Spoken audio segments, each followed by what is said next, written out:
نحمده ونصلي على رسوله الكريم اما بعد فاعوذ بالله من الشيطان الرجيم بسم الله الرحمن الرحيم والعصر ان الانسان لفي خسر الا الذين امنوا وعملوا الصالحات وتواصوا بالحق وتواصوا بالصبر آمنت بالله صدق الله العظيم۔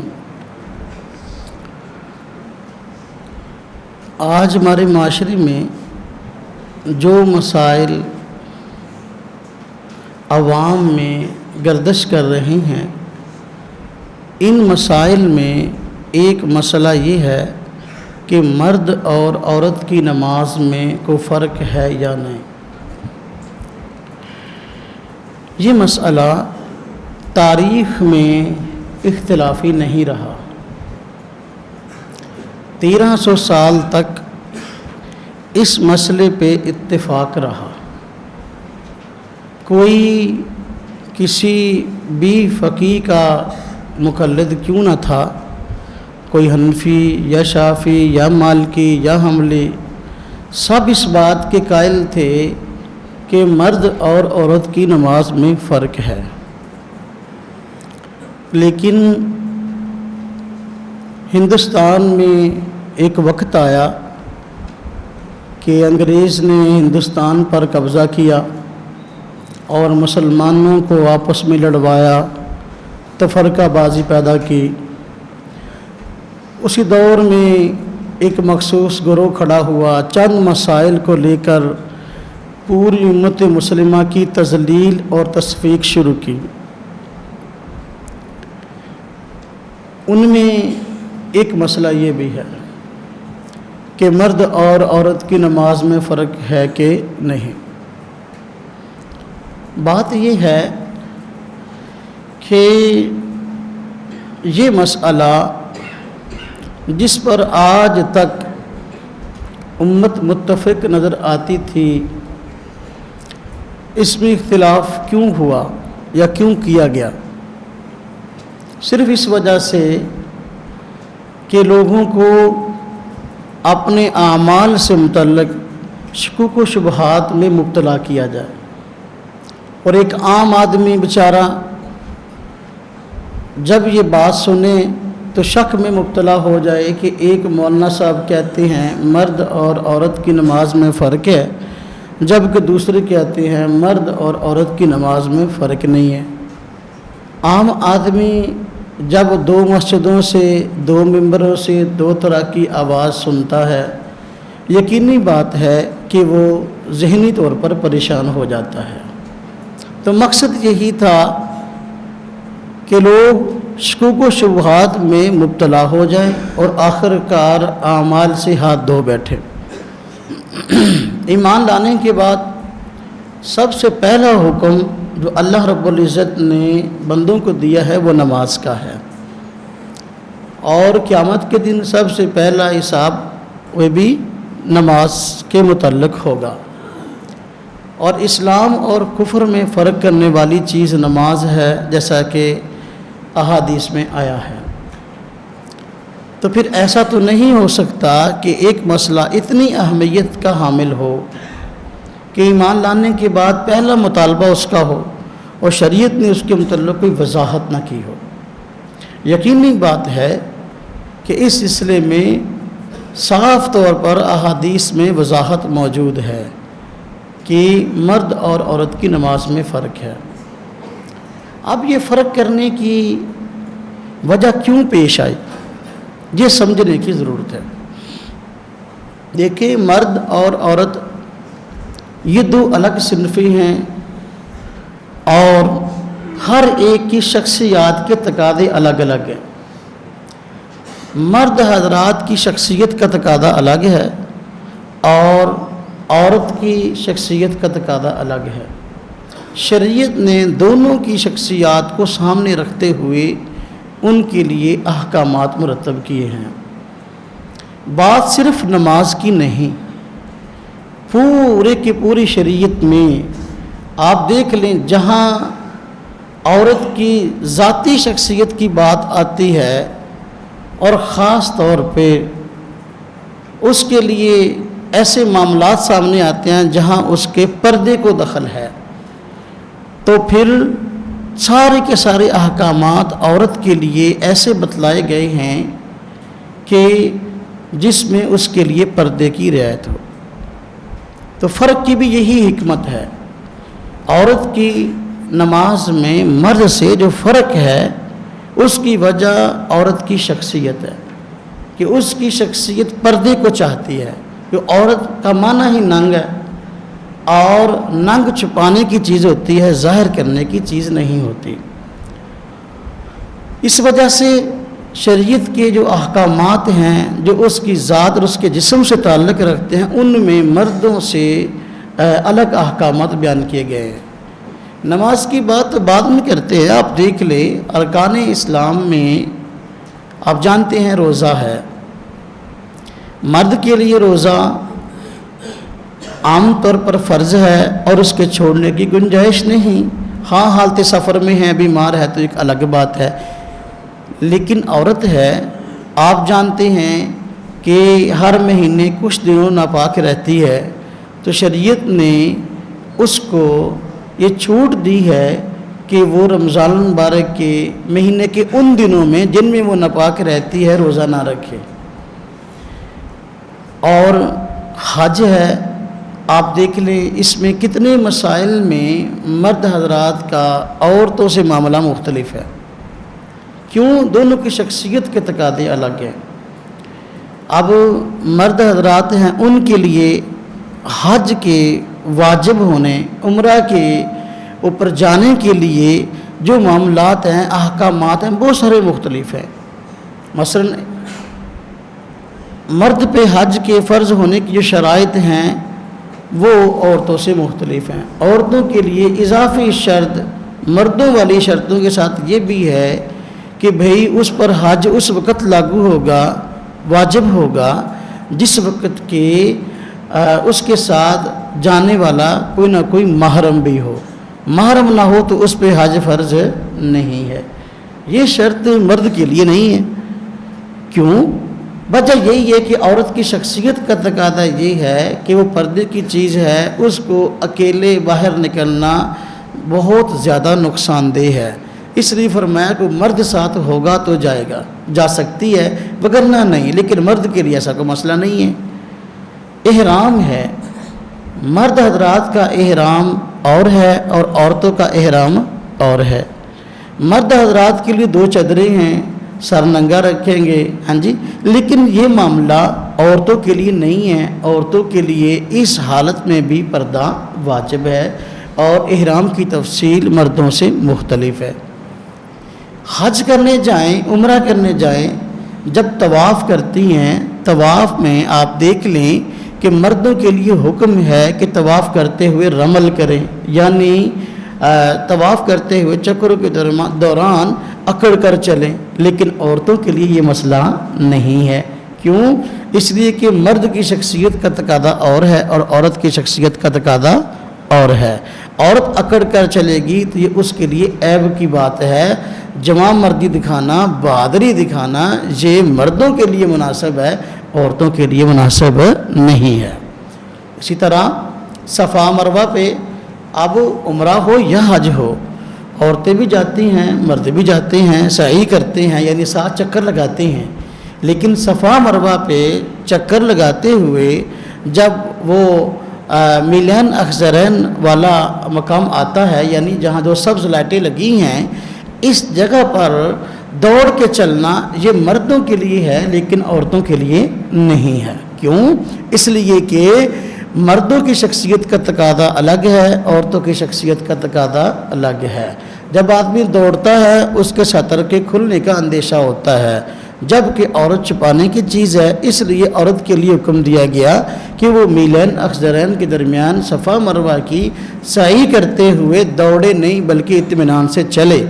حالانکہ دیکھو یہ طریقہ یہ تو حضرت حاجرہ کا تھا اور حضرت حاجرہ دوڑی تھیں، لیکن اب اس طریقے کو زندہ کرنے والے ان کے بیٹے مرد ہیں، عورتیں نہیں۔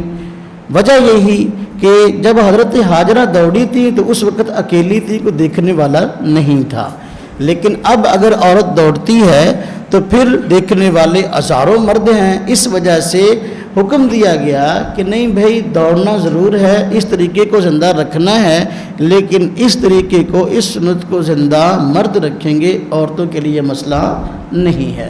اب دیکھو اس سے بات سمجھ میں آئی کہ مردوں کے لیے بہت سارے احکامات مختلف ہے اور عورتوں کے لیے مختلف ہے، ان کی شخصیت کا خیال کرتے ہوئے۔ نماز کا معاملہ ہے، آپ جانتے ہیں کہ عورتوں پر ماہانہ جو ماہواری ہے اور کچھ دن ناپاک رہتی ہیں، جب یہ معاملہ ان کے ہاں آتا ہے اس وقت عورتوں کے لیے ان دنوں کی نماز معاف ہے۔ کیوں؟ اس لیے کہ ان کی شخصیت کا تقاضا ہے۔ لیکن مردوں کے لیے نماز معاف ہونے کی کوئی ماہانہ ترتیب ہے جی؟ نہیں۔ بس یہی مسئلہ ہے، یہی وجہ ہے کہ بھئی عورت کی شخصیت کا تقاضا الگ ہے، مرد کی شخصیت کا تقاضا الگ ہے۔ جب ان باقی احکامات میں حکمتیں یہ ہیں کہ بھئی اس کی شخصیت کا تقاضا ہے کہ اس کے لیے کوئی نہ کوئی حکم ایسا لاگو کیا جائے جو اس کی صنف نازک کے اعتبار سے مناسب ہو، تو مرد اور عورت کی نماز میں جو فرق ہے اس میں یہی حکمت ہے۔ اب یہ جو آج طبقہ ہمارے ہاں بات کرتا ہے کہ مرد اور عورت کی نماز میں کوئی فرق نہیں ہے، ہم کہتے ہیں کہ بھئی اس کی بنیاد تمہارے پاس کیا ہے؟ تو ان کے پاس کوئی مضبوط صریح واضح دلیل موجود نہیں ہے۔ ہم اس پہ بات بعد میں کریں گے۔ ہم ان سے پوچھتے ہیں کہ بھئی مرد اور عورت کی نماز میں تم کہتے ہو کوئی فرق نہیں ہے، لیکن زبان سے تمہارا یہ دعویٰ ہے، لیکن عملاً جو ہے وہ ایک لمبی تفصیل احکامات کی موجود ہے، اور تم خود تسلیم کرتے ہو کہ ان احکامات میں مرد جو ہے یہ عورتوں سے مختلف ہے، عورتیں مردوں سے مختلف ہے۔ وہ ایک لمبی تفصیل، اس پہ میں زیادہ نہیں جاتا، مختصر عرض کرتا ہوں جس طرح کہ آپ دیکھیں۔ مثلاً اس تفصیل میں آپ حضرات جانتے ہیں کہ جو طبقہ آج مرد اور عورت کی نماز میں فرق کے نہ ہونے کی بات کرتا ہے، وہ عام طور پر ننگے سر نماز پڑھتا ہے، اور ننگے سر نماز پڑھنا ان کی عادت ہے، بلکہ ثواب سمجھ کے جو ہے یہ کام کرتے ہیں، حالانکہ یہ نبی پاک صلی اللہ علیہ وسلم کی سنت نہیں ہے۔ بلا عذر بلا وجہ ننگے سر نماز پڑھنا یہ مکروہ ہے، لیکن انہوں نے اپنی عادت بنائی ہے۔ لیکن کیا ایسا بھی ہوتا ہے کہ ان کی عورتیں ننگے سر نماز پڑھتی ہوں؟ نہیں، عام طور پر ایسا ہوتا ہی نہیں، بلکہ وہ خود اس بات کے قائل ہیں کہ عورت اگر ننگے سر نماز پڑھتی ہے تو اس کی نماز نہیں ہوتی۔ ہم کہتے ہیں فرق تو ہو گیا۔ اسی طرح مرد، یہ حدیث کے اندر باقاعدہ یہ فرق آیا ہے، اور اسی طریقے سے مرد کا سطر ناف سے گھٹنوں تک ہے، باقی بدن اس کا سطر نہیں ہے، لیکن عورت کا سطر سارے کا سارا جو ہے اس کا بدن ہے۔ اور مرد کے لیے مسجد میں جا کر نماز پڑھنا افضل ہے، جبکہ عورتوں کے لیے گھر میں نماز پڑھنا افضل ہے۔ سنن ابی داؤد جلد 1 صفحہ 84 پہ روایت موجود ہے، اور وہ بھی حضرات اس بات کے قائل ہے۔ فرق تو ہو گیا۔ مرد کے لیے اذان باعث ثواب اور فضیلت ہے، اور مرد اذان کہہ سکتے ہیں اور کہتے ہیں، لیکن عورت کے لیے اذان کہنا درست نہیں، نہ ہی اس کی اذان کا اعتبار ہے۔ اگر کوئی عورت مسجد میں اذان کہہ دے تو اس اذان کو دوبارہ کہا جائے گا۔ اب یہ فرق بھی باقاعدہ حدیث میں موجود ہے، سنن کبریٰ جلد 1 صفحہ 408۔ اور مرد جب جماعت کھڑی ہونے لگے اقامت کہہ سکتا ہے اور کہتا ہے، لیکن عورت اقامت نہیں کہہ سکتی، یہ فرق بھی حدیث میں موجود ہے، سنن کبریٰ جلد 1 صفحہ 408 پہ۔ مرد پر نماز فرض اور جماعت واجب ہے، جبکہ عورت پر نماز تو فرض ہے لیکن جماعت سے نماز پڑھنا اس کے لیے واجب نہیں۔ چنانچہ مجمع الزواج یہ حدیث کی معروف کتاب ہے، جلد 2 صفحہ 34 پر یہ فرق موجود ہے۔ اسی طرح مرد مسجد میں جماعت کے ساتھ نماز پڑھے ثواب زیادہ ہے، عورت مسجد میں جا کر جماعت کے ساتھ نماز پڑھے تو ثواب گھر میں جو ہے وہ پڑھنے سے کم ہے، گھر میں جو ہے وہ نماز پڑھنے کا ثواب زیادہ ہے۔ سنن ابی داؤد صفحہ 84 پہ بات موجود ہے۔ مرد عورتوں کا امام بن سکتا ہے، ہم بھی اس بات کے قائل ہیں، وہ بھی قائل ہیں، لیکن عورت مردوں کی امام نہیں بن سکتی، وہ خود بھی اس بات کو مانتے ہیں۔ پھر فرق تو ہو گیا نا۔ چنانچہ یہ فرق جو ہے وہ مصنف عبدالرزاق جلد 3 صفحہ 149 پر جو حدیث کی معروف کتاب ہے اس میں موجود ہے۔ اسی طرح آپ دیکھیں کہ مصنف عبدالرزاق جلد 3 صفحہ 140 پر روایت موجود ہے، مرد امام ہو تو وہ آگے کھڑا ہوگا اگلی صف میں، جبکہ عورت اگر جماعت اس کو کرانی پڑے، وگرنہ تو عورتوں کے لیے جماعت مستقل نہیں ہے۔ کبھی اگر ایسا معاملہ ہو تو عورتوں کی امام ہو تو وہ آگے کھڑی نہیں ہوگی بلکہ درمیان میں کھڑی ہوگی۔ وجہ وہی ہے کہ بھئی اس کی شخصیت کا تقاضا یہ ہے۔ اس فرق کو بھی وہ حضرات تسلیم کرتے ہیں۔ مرد کے لیے بہترین صف آگے والی ہے۔ جب جماعت ہو رہی ہو، مردوں کے لیے حکم ہے کہ بھی اگلی صفوں میں نماز پڑھیں، اگلی صف میں جگہ ہوتے ہوئے پچھلی صف میں کھڑے نہ ہوں۔ لیکن عورتوں کے لیے حدیث میں آیا ہے کہ بھئی وہ بہترین صف پچھلی ہے، ہاں جی، کم ترین صف جو ہے وہ اگلی ہے۔ چنانچہ یہ حکم مسلم شریف جلد 1 صفحہ 182 پر موجود ہے۔ اور اسی طرح نماز میں اگر امام بھول جائے تو جماعت میں مرد بھی شریک ہوں، عورتیں بھی شریک ہوں کسی وجہ سے، تو اب امام کو غلطی پر متنبہ کرنے کا طریقہ حدیث میں جو ہے وہ مختلف بتایا گیا، دونوں کی شخصیت کا خیال کرتے ہوئے۔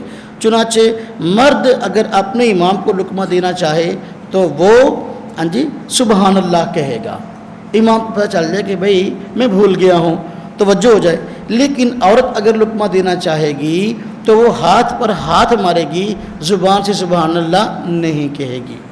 یہ بخاری میں اور خود مسلم جلد 1 صفحہ 180 پر روایت موجود ہے۔ اسی طرح مرد کا صف کے پیچھے اکیلا کھڑا ہونا یہ مکروہ ہے، جبکہ عورت کا صف کے پیچھے اکیلے کھڑا ہونا یہ مکروہ نہیں ہے۔ چنانچہ سنن ترمذی جلد 1 صفحہ 54 اور 55 میں یہ فرق موجود ہے اور اس کو وہ بھی تسلیم کرتے ہیں۔ مرد اگلی صف میں جگہ ہو تو صف کے پیچھے کھڑا نہیں ہوگا، اور عورت مردوں کی صف میں جگہ ہو تب بھی پیچھے کھڑی ہوگی۔ مردوں کی صف میں جگہ ہو تب بھی مردوں کے ساتھ کھڑی نہیں ہوگی بلکہ پیچھے کھڑی ہوگی۔ اب یہ فرق بھی حدیث میں باقاعدہ موجود ہے، سنن ترمذی میں جلد 1 صفحہ 54 55۔ اب اگر ایک جماعت ہو رہی ہے اور اس جماعت میں مرد بھی شریک ہیں اور عورتیں بھی شریک ہیں، تو اب سجدے میں گئے ہیں، امام نے اللہ اکبر کہا، مرد بھی سجدے میں ہیں عورتیں بھی سجدے میں ہیں، تو مرد سجدہ سے پہلے اٹھیں گے اور عورتیں جو ہیں سجدہ سے اس وقت سر اٹھائیں گی جب مرد سجدہ سے بیٹھ جائیں۔ اب یہ فرق خود حدیث سنن کبریٰ بہقی جلد 2 صفحہ 223 پر موجود ہے۔ اسی طرح اس فرق کو تسلیم کرتے ہیں۔ اسی طرح مرد مسجد میں نماز کے لیے آئے تو اب اس کے لیے اذان جی اپنا مرد اگر مسجد میں نماز کے لیے تو اس کے لیے اجازت جو ہے وہ شرط نہیں، یعنی مرد کس سے اجازت لے گا؟ وہ خود گھر کا سربراہ ہے، وہ خود جو ہے وہ اللہ آپ کا بھلا کرے، بالکل جو ہے اس کے معاملات واضح کسی کتابیں نہیں ہوتا، اس لیے مرد نماز کے لیے آئے گا تو اس کو کسی سے اجازت لینے کی ضرورت نہیں۔ عورت اگر آئے گی کسی وجہ سے تو اس کے لیے اذن شرط ہے اور وہ اپنے خامند، اپنے بھائی، والد وغیرہ سے اجازت لے کر آئے گی۔ چنانچہ صحیح مسلم جلد 1 صفحہ 183 پر یہ فرق موجود ہے۔ اور اسی طرح مرد کے مسجد میں آنے کے لیے پردہ شرط نہیں ہے، مرد پر واجب ہے کہ جب وہ مسجد میں آئے تو برقع اوڑھ کے آئے، نقاب کر کے آئے، نہیں، لیکن عورت کے لیے یہ مسئلہ ہے کہ وہ مسجد میں آئے تو پورا پردہ کر کے آئے اور لپٹ کر آئے، یہ اس کے لیے مستقل حکم ہے۔ صحیح مسلم جلد 1 صفحہ 230 پر یہ فرق موجود ہے۔ مرد کا مسجد میں خوشبو لگا کر آنا ہاں جی نماز کے لیے یہ افضل ہے، لیکن عورت یہ خوشبو لگا کر مسجد میں نہیں آ سکتی، بلکہ ایسی عورت پر حدیث میں لعنتیں آئی ہیں۔ چنانچہ اب دیکھو یہ فرق خوشبو لگانے کا صحیح مسلم جلد 1 صفحہ 183 پر موجود ہے۔ مرد کا مسجد میں صاف ستھرا ہو کر نماز پڑھنا افضل ہے، یعنی مرد نماز کے لیے آئے تو اس کو چاہیے اچھے کپڑے، صاف ستھرے کپڑے پہن کر آئے، لیکن عورت کے لیے حکم یہ ہے کہ وہ اس طرح کے بن سور کر کپڑے پہن کر نہ آئے جس طرح مردوں کے لیے حکم ہے۔ وہ آئے گی تو قدر میلے کپڑے پہن کے آئے گی، وہ بن سور کر نہیں آئے گی۔ اور یہ حکم باقاعدہ دیکھو حدیث میں ہے، ترمذی شریف میں جلد 1 صفحہ 120 اور 220 میں۔ مرد کا مسجد میں تو یہ تو بات ہو گئی، مرد کا مسجد میں خوبصورت کپڑوں میں نماز پڑھنا افضل ہے. صاف ستھرے تو ہو گئے، خوبصورت کپڑے پہن کر آئے مرد، یہ اس کے لیے افضل ہے. لیکن عورت کے لیے میلے کپڑے پہن کر آنا، یہ فرق بھی حدیث میں موجود ہے. ترمذی شریف میں جلد 1 صفحہ 120 اور 220. اسی طرح مرد آپ جانتے ہیں کہ اس پر جمعہ کی نماز فرض ہے، لیکن عورت پر وہ بھی کہتے ہیں، ہم بھی کہتے ہیں کہ بھئی عورت پر جمعہ کی نماز فرض نہیں ہے. کیوں؟ بس وہی کہ مرد کی شخصیت کا تقاضا الگ ہے، عورت کی شخصیت کا الگ ہے. سنن ابی داؤد جلد 1 صفحہ 153 پر یہ فرق موجود ہے. اب دیکھو اتنے فرق ہو گئے مرد اور عورت کی نماز اور احکامات میں کہ دیکھو اس کو وہ بھی تسلیم کرتے ہیں اور ہم بھی تسلیم کرتے ہیں. تو اتنے فرق تسلیم کرنے کے بعد یہ کہنا کہ مرد اور عورت کی نماز کے احکامات میں کوئی فرق نہیں ہے، یہ بات ٹھیک ہے؟ ظاہر بات ہے ٹھیک نہیں ہے. اب اسی طرح میں آپ حضرات کی خدمت میں عرض کروں کہ اس پہ یہ جو مسئلہ ہے مرد اور عورت کی نماز میں فرق کا، اس میں جتنے مسلمان ہیں، امت مسلمہ ہے سوائے اس فرقہ شاذہ کے، ساری امت مسلمہ کا یہ موقف ہے کہ بھئی مرد اور عورت کی نماز میں احکام کے اعتبار سے فرق ہے. خواہ وہ فقہائے احناف ہوں، شوافی ہوں، مالکیہ ہوں، حنابلہ ہوں، خواہ وہ سعودیہ والے حضراتی کیوں نہ ہوں. اب دیکھو اس پہ عام طور پر آپ حضرات کبھی غور کریں، وہ حضرات ایک سوال کرتے ہیں بس اوقات آدمی کو پریشان کرنے کے لیے کہ جی آپ بتائیں اگر ایک شخص ایک طرف ہو، 3 آدمی دوسری طرف ہو تو کس کی بات ماننی چاہیے؟ یہ سوال کر دیتے ہیں. ہم کہتے ہیں اگر ایسا ہو کہ بھئی ایک شخص ایک طرف ہو، پوری امت مسلمہ ایک طرف ہو، تو پھر کس کی بات ماننی چاہیے؟ اس سوال کا جو آپ خود سوال کرتے ہیں، اس سوال کا جواب کبھی خود بھی تو غور کیا کریں. کتنے مسائل ایسے ہیں کہ ان میں پوری امت مسلمہ ایک طرف کھڑی ہے اور وہ ایک طرف کھڑے ہیں اور ان کا ساتھ نہ محدثین دیتے ہیں نہ فقہا دیتے ہیں اور امت مسلمہ کا کوئی جو ہے وہ طبقہ ان کے ساتھ نہیں ہے. پھر کیوں ساری امت سے ہٹ کر اور کٹ کر جو ہے الگ موقف اختیار کیے ہوئے ہیں؟ خیر میں بات عرض کر رہا تھا اس حوالے سے کہ فقہاء کرام خواہ وہ مالکیہ ہوں، حنابلہ ہوں، شوافی ہوں، ہاں جی، تو سب کا موقف یہی ہے کہ مرد اور عورت کی نماز میں فرق ہے. مشہور جو مالکیہ کی کتابیں ہیں اس پر بہت سارے حوالہ جات ہیں، میں کچھ حوالہ جات کی طرف توجہ دلاتا ہوں. چنانچہ الفواکہ الدوانی علی رسالت ابن ابی زید القیروانی، اس کی جلد 1 صفحہ 504، علامہ احمد ابن غنیم بن سالم انہوں نے باقاعدہ فرق بیان کیا ہے. نمبر 2 علامہ محمد العربی الکروی الخلاصۃ الفقہیہ علی مذہب سادات المالکیہ، اب جلد 1 صفحہ 73 اور 74، اس پہ انہوں نے باقاعدہ فرق بیان کیا ہے. اور علامہ الدسوقی رحمۃ اللہ علیہ، ان کا حاشیہ ہے شرح الکبیر پر، جلد 2 صفحہ 433، فرق بیان کیا ہے. مشہور مالکی عالم علامہ عبداللہ بن عبد الواحد القیروانی، انہوں نے رسالہ القیروانی میں یہ فرق بیان کیا ہے. فقہ العبادات مالکی جلد 1 صفحہ 165 پر فرق بیان کیا گیا. بارکب کفایت الطالب، منہج الجلیل، حاشیہ الساوی، اور اسی طرح علامہ محمد بن عبد الخرچی، اور اس کے علاوہ اور کتنی مالکی کتابیں ہیں جن میں مرد اور عورت کی نماز میں فرق بیان کیا گیا. اسی طرح شوافی حضرات، امام شافعی رحمۃ اللہ علیہ کے موقف اور ان کی بات کو ترجیح دینے والے حضرات، ان کی بھی درجنوں کتابیں ایسی ہیں جن میں انہوں نے مرد اور عورت کی نماز میں فرق کو بیان کیا ہے. چنانچہ مشہور کتاب الحاوی فی فقہ الشافعی، اس میں السراج الوہاج اور شرح الوجیز، اور علامہ نووی کی شرح المہذب، اور المقدمہ الخصومیہ، المنہج القویم، المہذب، اصلی المطالب، المنہاج، اور اسی طرح تحفۃ المحتاج، ایسی درجنوں کتابیں موجود ہیں. شوافی حضرات نے مرد اور عورت کی نماز میں فرق کیا ہے. اسی طرح حنابلہ، امام احمد بن حنبل رحمۃ اللہ علیہ کے مقلدین، انہوں نے بھی باقاعدہ اپنی کتابوں میں فرق بیان کیا. درجنوں کتابیں اس بات پہ شاہد ہیں.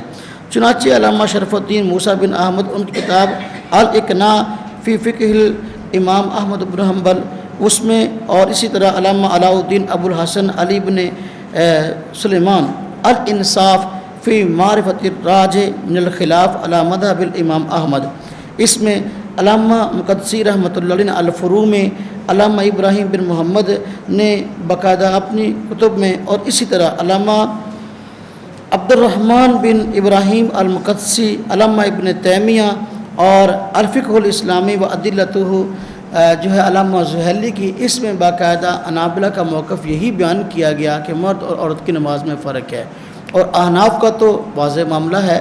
تو جب یہ سب حضرات اس بات کے قائل ہیں کہ مرد اور عورت کی نماز میں فرق ہے، تو یہ اس بات کی صاف اور واضح دلیل ہے کہ بھئی امت مسلمہ جب ایک موقع پہ کھڑی ہے، کسی نے 1300 سال تک اس موقع پہ اعتراض نہیں کیا اور کوئی طبقہ اس کا مخالف نہیں، واقعی اس کے پیچھے باضابطہ دلائل موجود تھے، اسی وجہ سے سب حضرات اس بات کے قائل ہوئے ہیں۔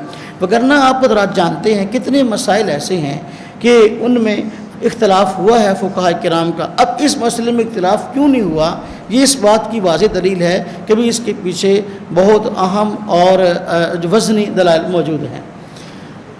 خود باقاعدہ ان حضرات کے بھی کچھ علماء ایسے ہیں جنہوں نے اپنی کتب میں یہ فرق بیان کیا ہے، اس کو بھی ہم بیان کر دیتے ہیں مسئلہ کو چھیڑنے سے پہلے۔ چنانچہ مشہور بلوغ المرام کی شرح ہے سبل السلام کے نام سے، علامہ محمد بن اسماعیل الصنعانی، انہوں نے باقاعدہ سبل السلام کے اندر جلد 1 صفحہ 357 اس میں مرد اور عورت کی نماز میں فرق کو بیان کیا ہے، اور غیر مقلد ان کو اپنا پیشوا مانتے ہیں۔ اسی طرح مشہور غیر مقلد عالم عبدالحق ہاشمی صاحب، انہوں نے باقاعدہ ایک رسالہ لکھا ہے مرد اور عورت کے رکوع اور سجدے اور قعدے میں فرق پر، جس کا نام ہے نصب العمود فی تحقیقی مسئلۃ اتجاف المرأۃ فی الرکوع والسجود والقعود۔ اب یہ مستقل رسالہ ان کا اس مسئلہ پر ہے کہ بھئی مرد اور عورت کے رکوع، سجدہ اور قعدہ وغیرہ میں فرق ہے۔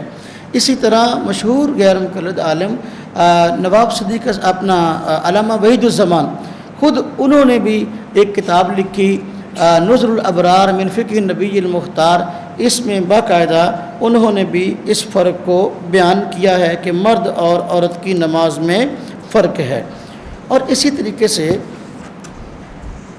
مشہور غیر مقلد عالم ہے عبید اللہ مبارک پوری، انہوں نے مشکات کی شرح لکھی ہے مرآت المفاتیح کے نام سے، انہوں نے بھی باقاعدہ جلد 3 صفحہ 207 میں مرد اور عورت کی نماز میں فرق کو بیان کیا ہے۔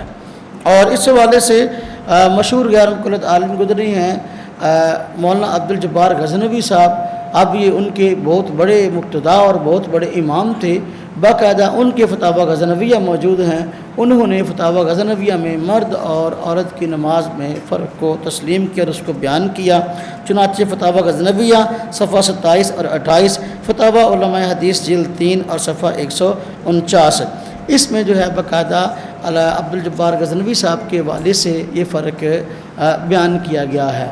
جب امت مسلمہ ساری کی ساری ایک طرف کھڑی ہے اور باقاعدہ میں نے یہ 5 حوالے اس پہ دیے ہیں مرد اور عورت کی نماز میں فرق کے ان کے اپنے حضرات کے، تو پھر تو اس بات پہ غور و فکر کرنا چاہیے کہ بھئی ہم خام خواہ امت کو اس مسئلہ پر تشویش کا شکار کیوں کر رہے ہیں، لیکن پھر بھی اس بات پہ اڑے ہیں، تو آپ اس پہ تفصیل سے کچھ باتیں آپ حضرات کی خدمت میں عرض کرتا ہوں۔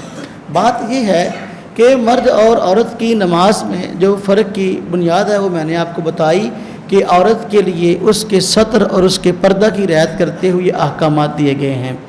اب موٹے موٹے دلائل اس پہ میں عرض کروں گا اور اس پہ کچھ انشاءاللہ محاکمہ عرض کروں گا۔ اب دیکھیں آپ کی فائل جو آپ حضرات کے سامنے ہے، اس میں باقاعدہ اس فرق کو بیان کیا گیا ہے۔ نمبر 1 آپ حضرات جانتے ہیں مثلا 5 فرق ہم اس پہ عرض کرتے ہیں موٹے موٹے، جس کو عام طور پر وہ حضرات کہتے ہیں کہ یہ عملی مشق سے متعلق چیز ہے، تو لہذا ہماری مراد یہ ہے کہ مرد اور عورت کی نماز میں کوئی فرق نہیں، ہماری مراد ہے کہ نماز کا جو عملی طریقہ ہے اس میں کوئی فرق نہیں ہے۔ کہتے ہیں باقاعدہ احادیث میں یہ فرق موجود ہے۔ اب وہ فرق کون سے 5 فرق ہیں؟ نمبر 1 ہاتھ اٹھانے میں فرق، نمبر 2 اپنا ہاتھ باندھنے میں فرق، نمبر 3 رکوع جانے میں فرق، نمبر 4 سجدے میں جانے میں فرق، سجدہ کرنے میں فرق، اور نمبر 5 قعدے میں فرق۔ یہ موٹے 5 فرق ہیں جو انشاءاللہ دلائل کی روشنی میں وہ آپ حضرات کو بتائیں گے۔ پہلا فرق دیکھیں کہ مرد اور عورت کی نماز میں پہلا فرق ہے کہ مرد حضرات کے ہاتھ باندھنے کا طریقہ الگ ہے، ہاتھ اٹھانے کا طریقہ، اور عورتوں کے ہاتھ اٹھانے کا طریقہ الگ ہے۔ اس پہ روایات موجود ہیں، چنانچہ یہ باقاعدہ حضرت مالک بن حویرث رضی اللہ عنہ صحیح مسلم جلد 1 صفحہ 68 پر باب و استحباب رفع الیدین فی تکبیرۃ الاحرام، اس میں باقاعدہ جو ہے وہ روایت موجود ہے۔ حضرت نبی پاک صلی اللہ علیہ وسلم کو حضرت مالک بن حویرث رضی اللہ عنہ نے دیکھا ہاتھ اٹھاتے ہوئے، فرماتے ہیں حتیٰ وقالا حتیٰ یحاذی بہما فروع اذنی، آپ نے اپنے ہاتھوں کو اٹھایا تو اپنے کان کی لو تک جو ہے وہ لے گئے۔ اب دیکھو اس سے معلوم ہوا مرد حضرات کو حکم یہ ہے کہ اپنے ہاتھوں کو اس طرح اٹھائیں کہ ان کے ہاتھوں کے گٹے جو ہیں یہ کندھوں تک ہوں، اور یہ جو انگوٹھے ہیں کان کی لو کے برابر آ جائیں، اور انگلیاں جو ہیں کان کی انتہا تک آ جائیں۔ اس طرح کہ یہاں پر دیکھو کان کی لو کے برابر تک یہ اٹھانے کا تذکرہ موجود ہے۔ دوسری روایت حضرت وائل بن حجر رضی اللہ عنہ سے ہے نسائی شریف میں، اس میں بھی وہ فرماتے ہیں وائل بن حجر رضی اللہ عنہ، میں نبی پاک صلی اللہ علیہ وسلم کو دیکھا، نبی پاک صلی اللہ علیہ وسلم نے نماز شروع کی تو اپنے ہاتھوں کو اٹھایا حتیٰ تقاضا ابہامہ تحاذی شہمتا اذنیہ، کہ نبی پاک صلی اللہ علیہ وسلم نے نماز شروع کی تو دونوں ہاتھوں کو اٹھایا یہاں تک کہ آپ کے دونوں انگوٹھے آپ کے کان کے لو کے برابر ہو گئے۔ اب یہ دوسری روایت ہے، ابو حمید سعدی رضی اللہ عنہ مشہور صحابی رسول ہیں، ان سے روایت صحیح بخاری جلد 1 صفحہ 114 پر ہے۔ وہ فرماتے ہیں صحابہ کرام کے پاس بیٹھے ہوئے تھے کہ مجھ کو نبی پاک صلی اللہ علیہ وسلم کی نماز تم سب میں سب سے زیادہ یاد ہے۔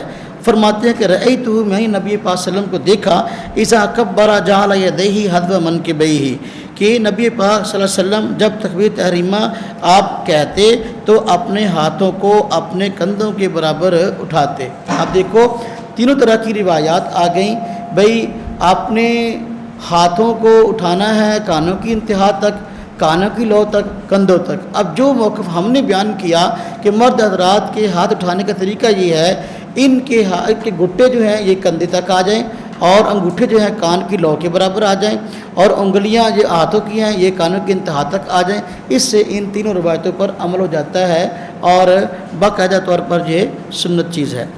اور عورتوں کے معاملے میں یہ مسئلہ ہے کہ عورت کی شخصیت کا تقاضا ہے کہ اس کے لیے پردے کے معاملات کو سامنے رکھا جائے تاکہ نماز میں اس کا سطر نہ کھلے، تو اس کے لیے مسئلہ ہے کہ اپنے ہاتھوں کو اٹھائے گی تو زیادہ اوپر تک نہیں اٹھائے گی بلکہ کندھوں کے برابر، چھاتی کے برابر اپنے ہاتھوں کو اٹھا لے گی، کیونکہ یہ چیز اس کے لیے پردے کی باعث ہے۔ اس پہ مختلف روایات موجود ہیں اس فرق پہ۔ پہلی روایت یہ معجم الکبیر الطبرانی جلد 9 صفحہ 144، مجموع الزوائد جلد 9 اور صفحہ 24 وغیرہ میں یہ روایت موجود ہے۔ حضرت وائل بن حجر رضی اللہ عنہ یہ روایت کرتے ہیں کہ حضرت نبی اکرم صلی اللہ علیہ وسلم کی خدمت میں حاضر ہوا تو آپ صلی اللہ علیہ وسلم نے مجھے ارشاد فرمایا کہ اے وائل اذا صلیت فاجعل یدیک حذاء اذنیک والمرأة تجعل یدیہا حذاء ثدییہا، کہ اے وائل جب تم نماز پڑھو تو اپنے دونوں ہاتھ کانوں تک اٹھاؤ، اور عورت اپنے دونوں ہاتھ اپنے چھاتی کے برابر اٹھائے۔ اب یہ قولی حدیث ہے، نبی پاک صلی اللہ علیہ وسلم کا فرمان اور حکم ہے، اور آپ نے صراحتاً فرمایا کہ بھئی اے وائل جب تم ہاتھ اٹھاؤ تو کانوں کی لو تک اٹھاؤ، لیکن عورت جب ہاتھ اٹھائے تو اپنے چھاتی کے برابر جو ہے وہ اپنے ہاتھوں کو اٹھائے۔ یہ فرق واضح الفاظ میں موجود ہے۔ اس پہ اعتراض کرنے والے بعض حضرات نے کہا کہ مجمع الزوائد میں یہ بات کہی گئی کہ امام حسبی نے فرمایا ہے کہ یہ یہاں اس روایت کی سند کے اندر جو ام یحییٰ بنت عبد الجبار ہیں مجہول ہیں، حالانکہ یہ بات ایسی نہیں ہے، وہ مجہول نہیں، باقاعدہ جو ہے تاریخ دمشق کے اندر اور جز 62 صفحہ 390 بابو وائل بن حجر بن سعد کے تحت یہ ام یحییٰ کا نام کبشہ بتایا گیا۔ جب نام ان کا کبشہ بتایا گیا مجہول نہ رہی تو اعتراض بھی کوئی نہ رہا۔ اسی طریقے سے دوسری روایت اس سلسلے میں فرق کی کہ عورت اپنے ہاتھوں کو مردوں کی طرح نہیں اٹھائے گی۔ مشہور تابعی حضرت عطا ان سے روایت ہے امام بخاری رحمۃ اللہ علیہ کے استاد امام ابن ابی شیبہ، ان کی کتاب مصنف ابن ابی شیبہ جلد 1 صفحہ 70، ہاں جی، اس میں باقاعدہ حضرت عطا رحمۃ اللہ علیہ سے پوچھا گیا کہ بھئی عورت جو ہے اپنے ہاتھوں کو کیسے اٹھائے، تو انہوں نے جواب دیا کہ حد وسط یہی ہے، عورت اپنے ہاتھوں کو اپنے چھاتی تک اٹھائے گی۔ یہ بھی واضح الفاظ میں بات موجود ہے۔ تیسری روایت حضرت ام دردہ رضی اللہ تعالی عنہا سے ہے، مصنف ابن ابی شیبہ میں جلد 2 صفحہ 421، تو اس میں دیکھیں حضرت ام دردہ رضی اللہ عنہا جو ہے، ان کو حضرت عبد ربی بن زیتون نے دیکھا کیا کہ نماز شروع کرتے ہوئے اپنے ہاتھوں کو کندھوں کے برابر اٹھاتی تھیں۔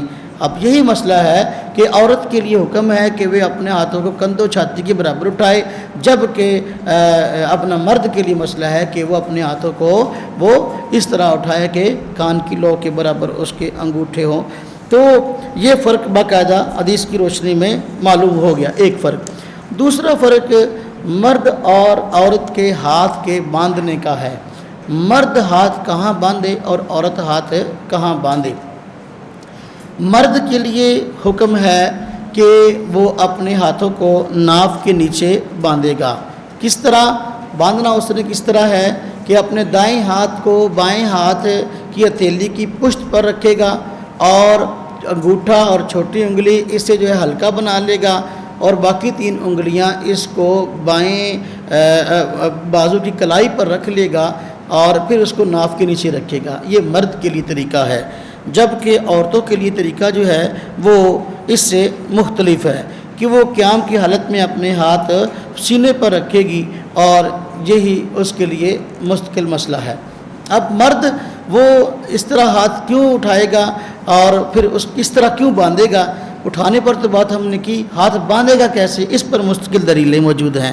اس میں دیکھیے پہلی حدیث جو ہے مرد اس طرح ہاتھ اٹھائے کہ حضرت سہل بن سعد رضی اللہ تعالی عنہ سے روایت ہے بخاری شریف میں جلد 1 صفحہ 102، وہ فرماتے ہیں کہ لوگوں کو حکم دیا جاتا تھا مردوں کو کہ وہ اپنے ہاتھ کو نماز میں دائیں ہاتھ کو بائیں بازو پر رکھے۔ دیکھیں روایت کے الفاظ ہیں، کان الناس یؤمرون ان یضع الرجل الید الیمنی علی ذراع الیسری فی الصلاۃ، کہ بھئی حکم دیا جاتا تھا مردوں کو کہ وہ نماز کے اندر اپنے دائیں ہاتھ کو بائیں ذراع پر رکھیں۔ اب ذراع یہ بازو ہے، یہ سارے بازو پر اس کا اطلاق ہوتا ہے، اور اسی طرح خاص طور پہ کونی سے لے کر آگے انگلی کے انتہا تک یہ ساری ذراع ہے۔ اب اس سے یہ بات معلوم ہو گئی کہ دائیں ہاتھ کو بائیں بازو پر رکھنا ہے، کہاں رکھنا ہے؟ اب یہ دوسری حدیث میں بات آ گئی، مزید وضاحت۔ حضرت وائل بن حجر رضی اللہ عنہ سے روایت ہے، صحیح ابن حبان صفحہ 577 اور حدیث کا نمبر 1860، سنن نسائی جلد 1 صفحہ 141، سنن ابی داؤد جلد 1 صفحہ 105، باب تفریع استفتاء الصلاۃ، اس میں باقاعدہ روایت موجود ہے۔ وہ خود فرماتے ہیں کہ وائل بن حجر رضی اللہ عنہ کہ میرا جی چاہا کہ حضرت نبی پاک صلی اللہ علیہ وسلم کو دیکھوں کہ آپ نماز کیسے پڑھتے ہیں، چنانچہ فرماتے ہیں فنظرت الیہ، میں نے نبی پاک صلی اللہ علیہ وسلم کو دیکھا، فقام، آپ کھڑے ہوئے، فکبر ورفع یدیہ، آپ کھڑے ہوئے نماز شروع کی تو قیام کھڑے ہوئے اور اپنے ہاتھوں کو اٹھایا، حتی حاذتا اذنیہ ثم وضع یدہ الیمنی علی ظہر کفہ الیسری والرسغ والساعد۔ آپ فرماتے ہیں کہ اب دونوں ہاتھ اپنے دونوں کانوں کے برابر اٹھائے آپ نے، پھر اپنے دائیں ہاتھ کو بائیں ہتھیلی کی پشت یعنی گٹے اور بازو پر رکھ لیا۔ اب ذراع پر رکھنے کا حکم تھا بخاری میں کہ دائیں ہاتھ کو بائیں ہاتھ کی بائیں ذراع پر رکھنا ہے۔ اب ذراع پر کہاں رکھنا ہے؟ ذراع تو یہ سارے کا سارا حصہ ہے، اپنا سارے کا سارا بازو۔ دوسری حدیث نے اس کی صحیح ابن حبان کی نے تعین کر دی کہ ذراع کا حصہ یہاں کون سا مراد ہے کہ بھائی گٹے کو پکڑنا ہے اور ساتھ بازو پر بھی رکھنا ہے ہاتھ، تو وہ گٹے کو پکڑنا تب ہوگا جب کہ ہاتھ اس طرح رکھے جائیں، دائیں ہاتھ کو بائیں ہاتھ کی ہتھیلی کی پشت پر رکھیں اور کچھ ہتھیلی کا حصہ جو ہے وہ اس طرح گٹے پر آ جائے اور ہلکا بنا لیں، اور پھر 3 انگلیاں جو ہیں یہ بائیں بازو پر رکھ دی جائیں۔ اس طرح جو ہے ذراع پر بھی عمل ہو گیا اور گٹے کو پکڑنے والے معاملے پر بھی عمل ہو گیا۔ جو لوگ آج سینے پہ ہاتھ باندھتے ہیں، میں اس پہ بعد میں گفتگو کرتا ہوں، تو وہ جو اس طرح ہاتھ باندھتے ہیں، اس طرح جو ہے گٹے کو پکڑنا تو پایا نہیں جاتا، اور اس حدیث کا صراحتاً انکار لازم آتا ہے۔ جبکہ تیسری روایت اس سلسلے میں موجود ہے حضرت ابن عباس رضی اللہ عنہما سے، وہ فرماتے ہیں کہ رسول اللہ صلی اللہ علیہ وسلم نے ارشاد فرمایا کہ ہم فرماتے ہیں انبیاء علیہ السلام کی جماعت کو اس بات کا حکم دیا گیا کہ سحری تاخیر سے کریں، افطار جلدی کریں، نماز میں اپنے دائیں ہاتھوں سے اپنے بائیں ہاتھوں کو پکڑے رکھیں۔ اب دیکھو ان حضرات کے یہاں پکڑنا نہیں، اس طرح ہاتھ رکھا پایا جاتا ہے، جبکہ یہاں پکڑنے کا معاملہ ہے، اور پکڑنے کی تصریح دوسری روایت میں گھٹے سے آگے بھی گھٹے کو پکڑنا ہے۔ اس سے صراحتاً ہمارے موقف کی تائید ہو گئی۔ چوتھی روایت بھی باقاعدہ اس سلسلے میں موجود ہے حضرت وائل بن حجر رضی اللہ عنہ سے مصنف ابن ابی شیبہ میں، کہ وہ فرماتے ہیں کہ میں نبی پاک صلی اللہ علیہ وسلم کو دیکھا وضع یمینہ علی شمالی فی الصلاۃ تسرع، کہ اب ہاتھ باندھنے کہاں ہیں، کہ نبی پاک صلی اللہ علیہ وسلم نے اپنے دائیں ہاتھ کو بائیں پر رکھا نماز میں ناف کے نیچے، وضع یمینہ علی شمالی، دائیں ہاتھ کو بائیں پر رکھا، ناف کے نیچے ہاتھ کو رکھا۔ اب دیکھو اس سے بات واضح معلوم ہو گئی کہ بھئی دائیں ہاتھ کو بائیں ہاتھ پر رکھنا ہے، گھٹے سے مضبوط پکڑنا ہے، اور کلائی پر بھی ہاتھ آ جائے، اور ناف کے نیچے بھی رکھنا۔ یہ جتنی روایات ہیں، اس ساری روایات کو اگر سامنے رکھا جائے، اس سے ہمارا موقف مضبوط نظر آتا ہے کہ مردوں کے لیے یہ مسئلہ ہے، لیکن عورتوں کے لیے یہ مسئلہ ہے کہ اپنے ہاتھ کو وہ سینے پر رکھیں گی۔ اس سلسلے میں بات سمجھنے کی ضرورت ہے کہ جو لوگ سینے پر ہاتھ باندھنے کے قائل ہیں، وہ ہم پہ یہ اعتراض کرتے ہیں کہ جی یہ فرق جو ہے یہ حدیث میں نہیں آیا، کیا کہ عورت اپنے ہاتھ کو سینے پہ باندھے گی، سینے پہ رکھے گی، یہ حکم حدیث میں نہیں آیا۔ ہم کہتے ہیں اگر دلیل شرعی ایک یا دو ہوتی پھر کوئی آدمی بات کرتا، دلائل شرعیہ 4 ہیں، اس میں تیسرا مستقل جو ہے جو دلیل ہے ہمارے ہاں وہ اجماع ہے، اور پوری امت مسلمہ اس بات پہ اکٹھی ہے، یہاں تک کہ اعتراض کرنے والے لوگ جو آج اعتراض کرتے ہیں کہ بھئی عورتیں تمہاری سینے پہ ہاتھ کیوں باندھتی ہیں، تم ناف کے نیچے باندھتے ہو، ہم کہتے ہیں عورتیں تمہاری بھی سینے پر ہاتھ باندھتی ہیں۔ اس مسئلے پر تو پھر اجماع ہو گیا کہ بھئی یہ بات اتفاقی ہے کہ عورتوں نے جو ہے وہ سینے پہ ہاتھ باندھنے ہیں، اور اجماع مستقل دلیل شرعی ہے۔ چنانچہ حضرت نبی پاک صلی اللہ علیہ وسلم نے شاہ فرمایا میری امت گمراہی پہ جمع نہیں ہو سکتی۔ اسی طرح قرآن کریم میں ارشاد ہے کہ مومنوں کے راستے کو چھوڑ کر اور راستے پہ جانے والا، اس کو دنیا میں بھی ایک سزا ہے اور آخرت میں بھی ہے، دنیا میں اس کو ہدایت نہیں ملتی، آخرت میں اس کو جنت نہیں ملتی۔ وَمَن يُشَاقِّ الرَّسُولَ مِن بَعْدِ مَا تَبَيَّنَ لَهُ الْهُدَىٰ وَيَتَّبِعْ غَيْرَ سَبِيلِ الْمُؤْمِنِينَ نُوَلِّهِ مَا تَوَلَّىٰ وَنُصْلِهِ جَهَنَّمَ۔ اللہ پاک قرآن کریم میں ارشاد فرماتے ہیں وَمَن يُشَاقِّ الرَّسُولَ، فرمایا جو آدمی مخالفت کرے گا رسول اللہ صلی اللہ علیہ وسلم کی ہدایت کیا جانے کے بعد، فرمایا کہ دیکھو نُوَلِّهِ مَا تَوَلَّىٰ، جدھر وہ مڑ گیا اس کو موڑ دیں گے، اب دنیا میں اس کو ہدایت نہیں آئے گی، وَنُصْلِهِ جہنم، اور آخرت میں اس کا ٹھکانہ دوزخ ہے۔ مومنوں کے راستے کو وَيَتَّبِعْ غَيْرَ سَبِيلِ الْمُؤْمِنِينَ، مسلمانوں کے راستے کو چھوڑ کر جانے والا آدمی، وہ دنیا میں نُوَلِّهِ مَا تَوَلَّىٰ، اس کے لیے ہدایت نہیں ہے، اور آخرت میں اس کے لیے جنت نہیں ہے۔ تو یہ اجماع پر مستقل دلیل شرعی ہے، اور جس کا انکار آج وہ بھی نہیں کرتے، وہ کہتے ہیں واقعی اجماع کی دلیل ہے۔ ہم کہتے ہیں کہ بات متفق علیہ ہے، پھر اس پہ اعتراض کرنا یہ بہت بڑی بیوقوفی ہے۔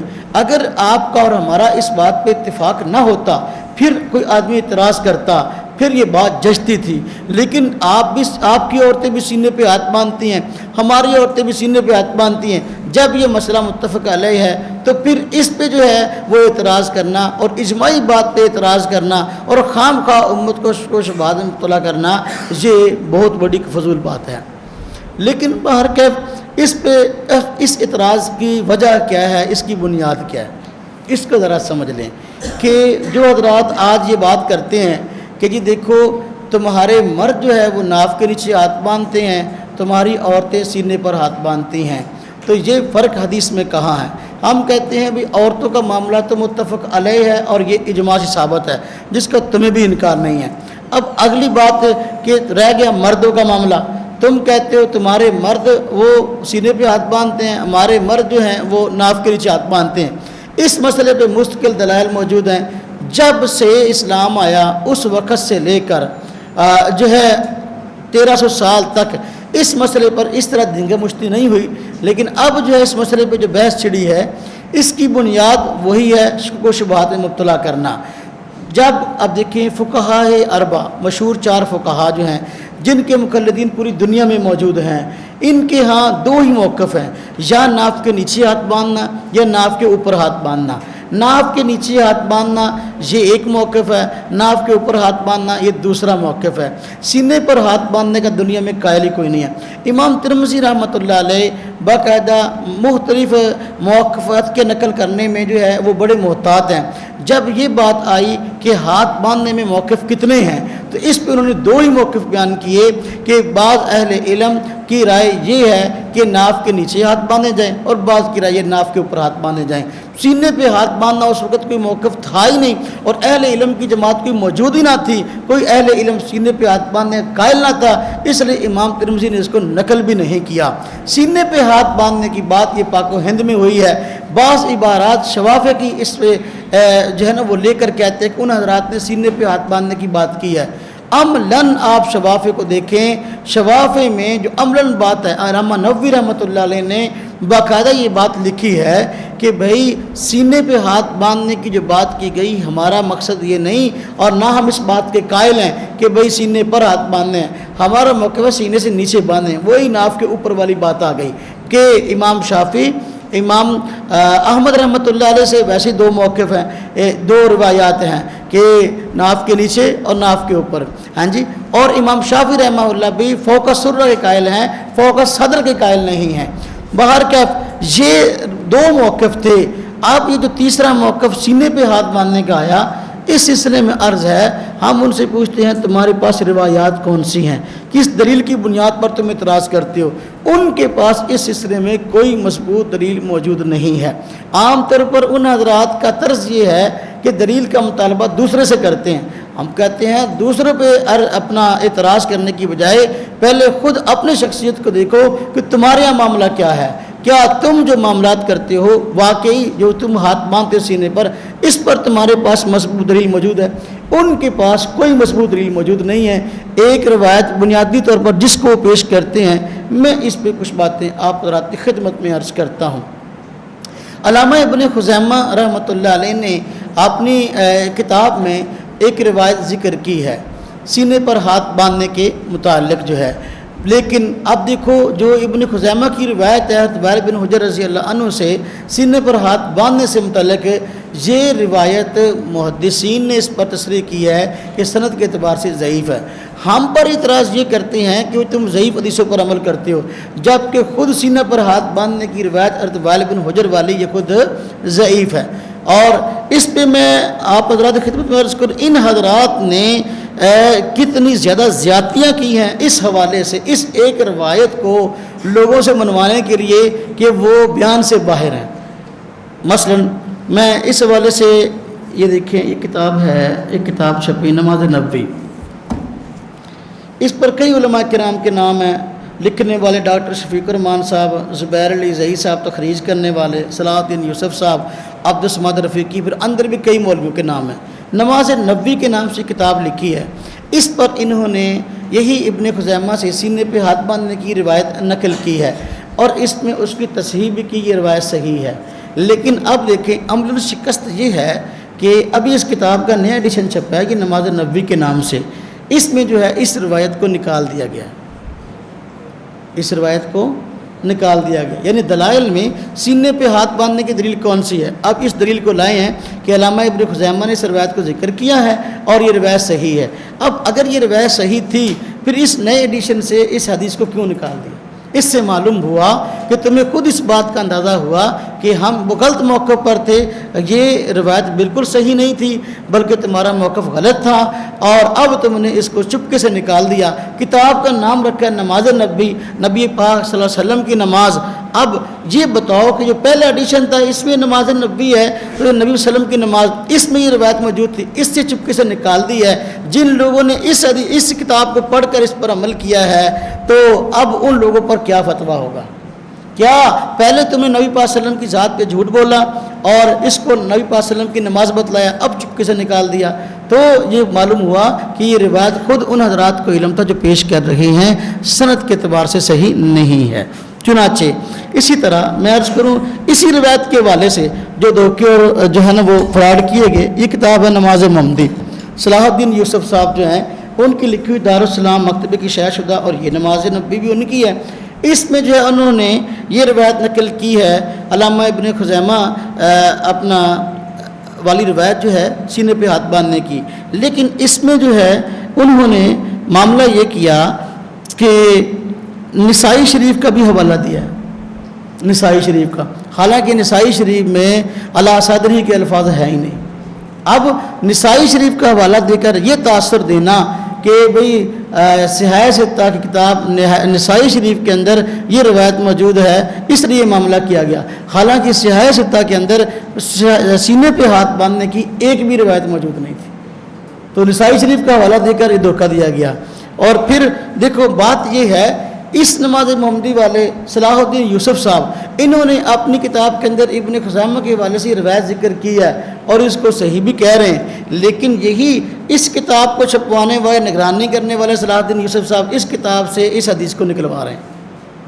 بھی ایک ہی آدمی دوسری کتاب، یہاں بھی صلاح الدین یوسف صاحب کا نام لکھا ہے کہ بھئی ان کا کیا ہے، تصحیح ہے جی، تنقیح ہے، یہاں پر تصحیح یہ ہو رہی ہے کہ بھئی یہ روایت ہی نکال دی گئی ہے، اور یہاں پر نماز محمدی کے عنوان سے یہ کتاب میں اپنا کتاب کے اندر یہ روایت موجود ہے، ایک ہی روایت ہے، ایک آدمی ایک کتاب کے اندر داخل کیے ہوئے ہے اور دوسری کتاب سے نکلوا رہا ہے، اور جو پھر بھی کہہ رہے ہیں کہ دیکھو ہم نبی پاک صلی اللہ علیہ وسلم کی نماز پیش کر رہے ہیں۔ اور اسی طرح یہ دیکھیں اپنا ایک کتاب ہے صلاۃ النبی کے نام سے، اپنا خالد گرجاکی صاحب کی، انہوں نے اسی روایت کو ذکر کیا اور اسی روایت کے اندر جو راوی تھے، سند تھی، اس کو ہٹا کر باقاعدہ انہوں نے مسلم شریف کی سند لگا دی، حوالہ ابن خزیمہ کا دیا، سند کون سی لگا دی؟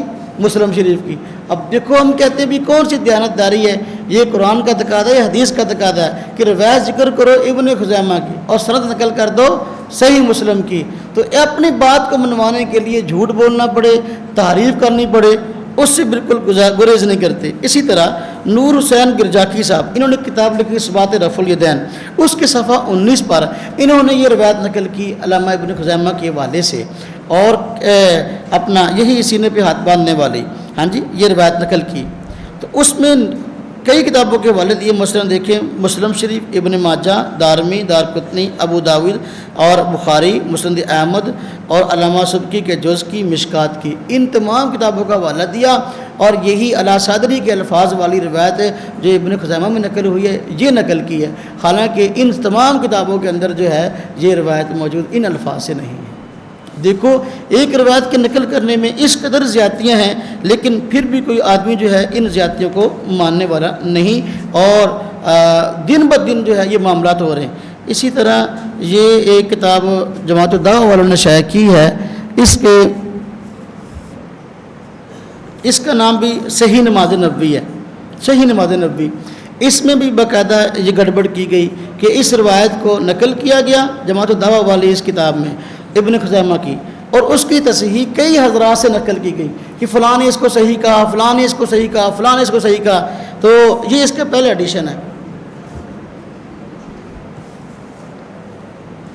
یہ والا یہ پہلا ایڈیشن ہے، اس میں یہ روایت نقل کی اور کئی حضرات کے حوالے سے تصحیح نقل کی کہ فلاں نے اس حدیث کو صحیح کہا، فلاں نے صحیح کہا، لیکن اب یہ اس کا نیا ایڈیشن چھپا ہے، اس میں سے وہ سارا نکال دیا گیا، عبارت صحیح نکال دیا ہے، جن کی تصحیح نقل کی تھی فلاں نے صحیح کہا، فلاں نے صحیح کہا۔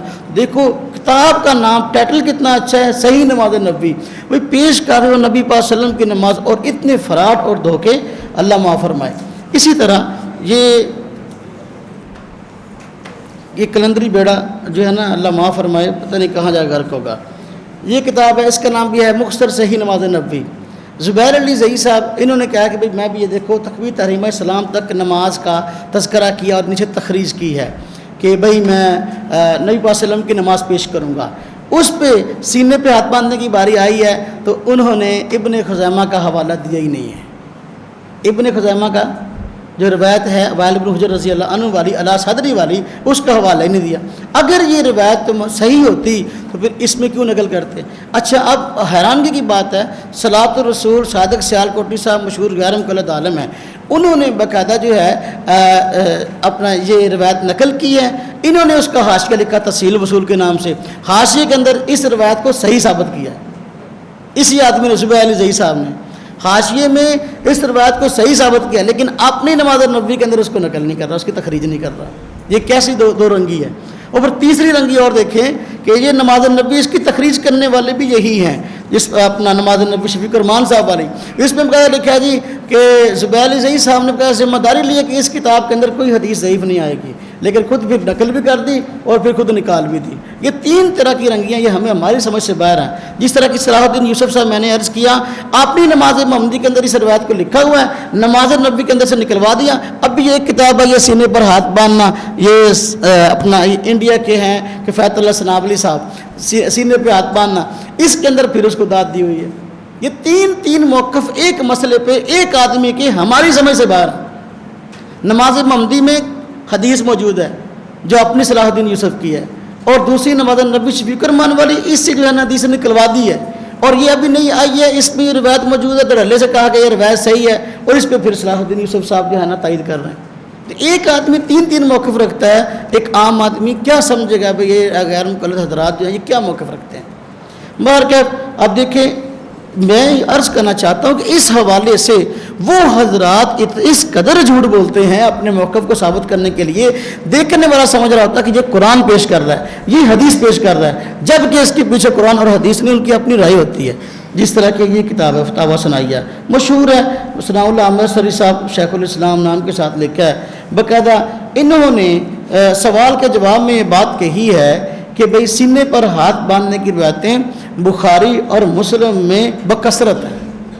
سینے پر ہاتھ باندھنے کی روایتیں بخاری اور مسلم میں، ایک روایت پورے صحیح ستہ میں سینے پہ ہاتھ باندھنے کی موجود نہیں تھی، صدر کے الفاظ کے ساتھ، صدر سینے کو کہتے ہیں، لیکن اب شیخ الاسلام صاحب فتاویٰ ثنائیہ اس میں لکھا بکثرت ہیں۔ کثرت کا مطلب ہوتا ہے اتنی ہوں کہ آدمی کے شمار سے باہر ہوں، لیکن وہ تو ایک بھی نہیں ہے۔ اسی طرح اب دیکھیں، اس میں آپ حضرات کو شاید ہنسی بھی آئے، لیکن بہرکیف ہم تو بیان کرنے پر مجبور ہیں۔ یہ کتاب ایک شائع ہے، تلاش حق، یہ جماعت الدعوہ والوں نے شائع کی ہے، لکھنے والے ارشاد اللہ مان صاحب اور ابو الحسن مبشر ربانی صاحب جماعت دعوہ کے مفتی ہیں، انہوں نے باقاعدہ اس پہ نظر ثانی کے لیے جو ہے نا ماشاءاللہ یہ تیار رہتے ہیں ہر وقت، کوئی بھی کتاب آ جائے نا نظر ثانی لکھی ہوئی ہے۔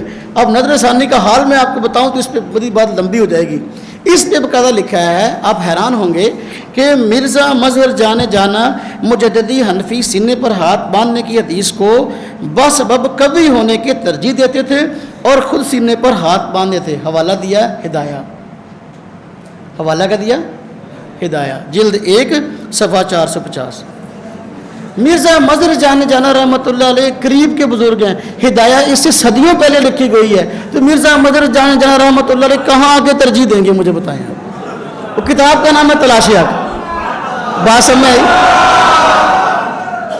اچھا، یہ میں عرض کر رہا تھا دھوکہ اور فراڈ کی حد ہوتی ہے، یہی ابو الحسن مبشر ربانی صاحب، اگرچہ میرا یہ موضوع نہیں ہے، اس لیے میں بات کرتا، جھوٹ بولنا حدیث کے نام پہ تو کتنا بڑا جرم ہے۔ عام آدمی جھوٹ بولنے کو گناہ سمجھتا ہے، لیکن میں عرض کروں کہ یہ حضرات جھوٹ بولنے کو ثواب سمجھتے ہیں، اور حدیث پر اور ائمہ کرام پر۔ اب یہ کتاب آئی ہے، اس پہ بھی لکھا ہے مبشر احمد ربانی صاحب جماعت دعویٰ کی مفتی، ان کی نظر ثانی ہے، اور سید صابہ کی کتاب ہے طہارت کے مسائل، اس کا ترجمہ ہوا ہے، اس میں لکھا ہے امام ابو حنیفہ رحمۃ اللہ علیہ پہلے پتلی جرابوں پر مسح کے قائل نہیں تھے، لیکن آخری عمر میں قائل ہو گئے تھے۔ اتنا بڑا سفید جھوٹ ہے، ہماری کسی فقہ کتاب میں نہیں لکھا، اور اسی طرح باقاعدہ یہ سید سابق جو ہے یہ عرب آدمی تھا، اس کی کتاب میں بھی یہ نہیں لکھا، اس میں تھا موٹی جرابوں کی بات تھی جو موزے کے معنی میں ہیں، کہ صاحبین اس کے قائل تھے کہ موٹی جرابیں جو موزے کے ہم معنی ہیں یا ہم اثر ہیں تو ان پر مسح جائز ہے۔ امام ابو حنیفہ رحمہ اللہ نے صاحبین کے موقع کی طرف رجوع کیا ہے کہ موٹی جرابوں پر جو موزے کے معنی میں ان پر مسح جائز تھا، لیکن انہوں نے ترجمہ کیا پتلی جرابوں والا۔ اور نظر ثانی دیکھو اس پر ہے جی مبشر احمد ربانی صاحب کی نظر ثانی کا حال ہے، تو اس کی نظر ثانی کا یہ حال ہے، پھر دوسری کتاب کی نظر ثانی کا کیا حال ہوگا۔ لیکن اس حوالے سے میں عرض کر رہا تھا سینے پہ ہاتھ باندھنے کا۔ اب ایک روایت تو یہ تھی جس کا میں نے حال آپ کو مختصر بتایا، مختصر، تو روایت بن حجر رضی اللہ عنہ کے حوالے سے روایت ضعیف تھی، لیکن اس کو صحیح ثابت کرنے کے لیے کیا کیا ناٹک کیے ان لوگوں نے۔ ایک دوسری روایت ہے، مراسیل ابی داؤد، امام ابو داؤد رحمۃ اللہ علیہ کا رسالہ ہے، اور یہ سنن ابی داؤد کے علاوہ الگ رسالہ ہے۔ جب بولا جاتا ہے صحاح ستہ، اس میں امام ابو داؤد کی کتاب سنن ابی داؤد مراد ہوتی ہے۔ مراسیل ابی داؤد یہ ایک الگ رسالہ ہے چھوٹا سا، اس میں مرسل روایتیں، ضعیف روایتیں ہیں۔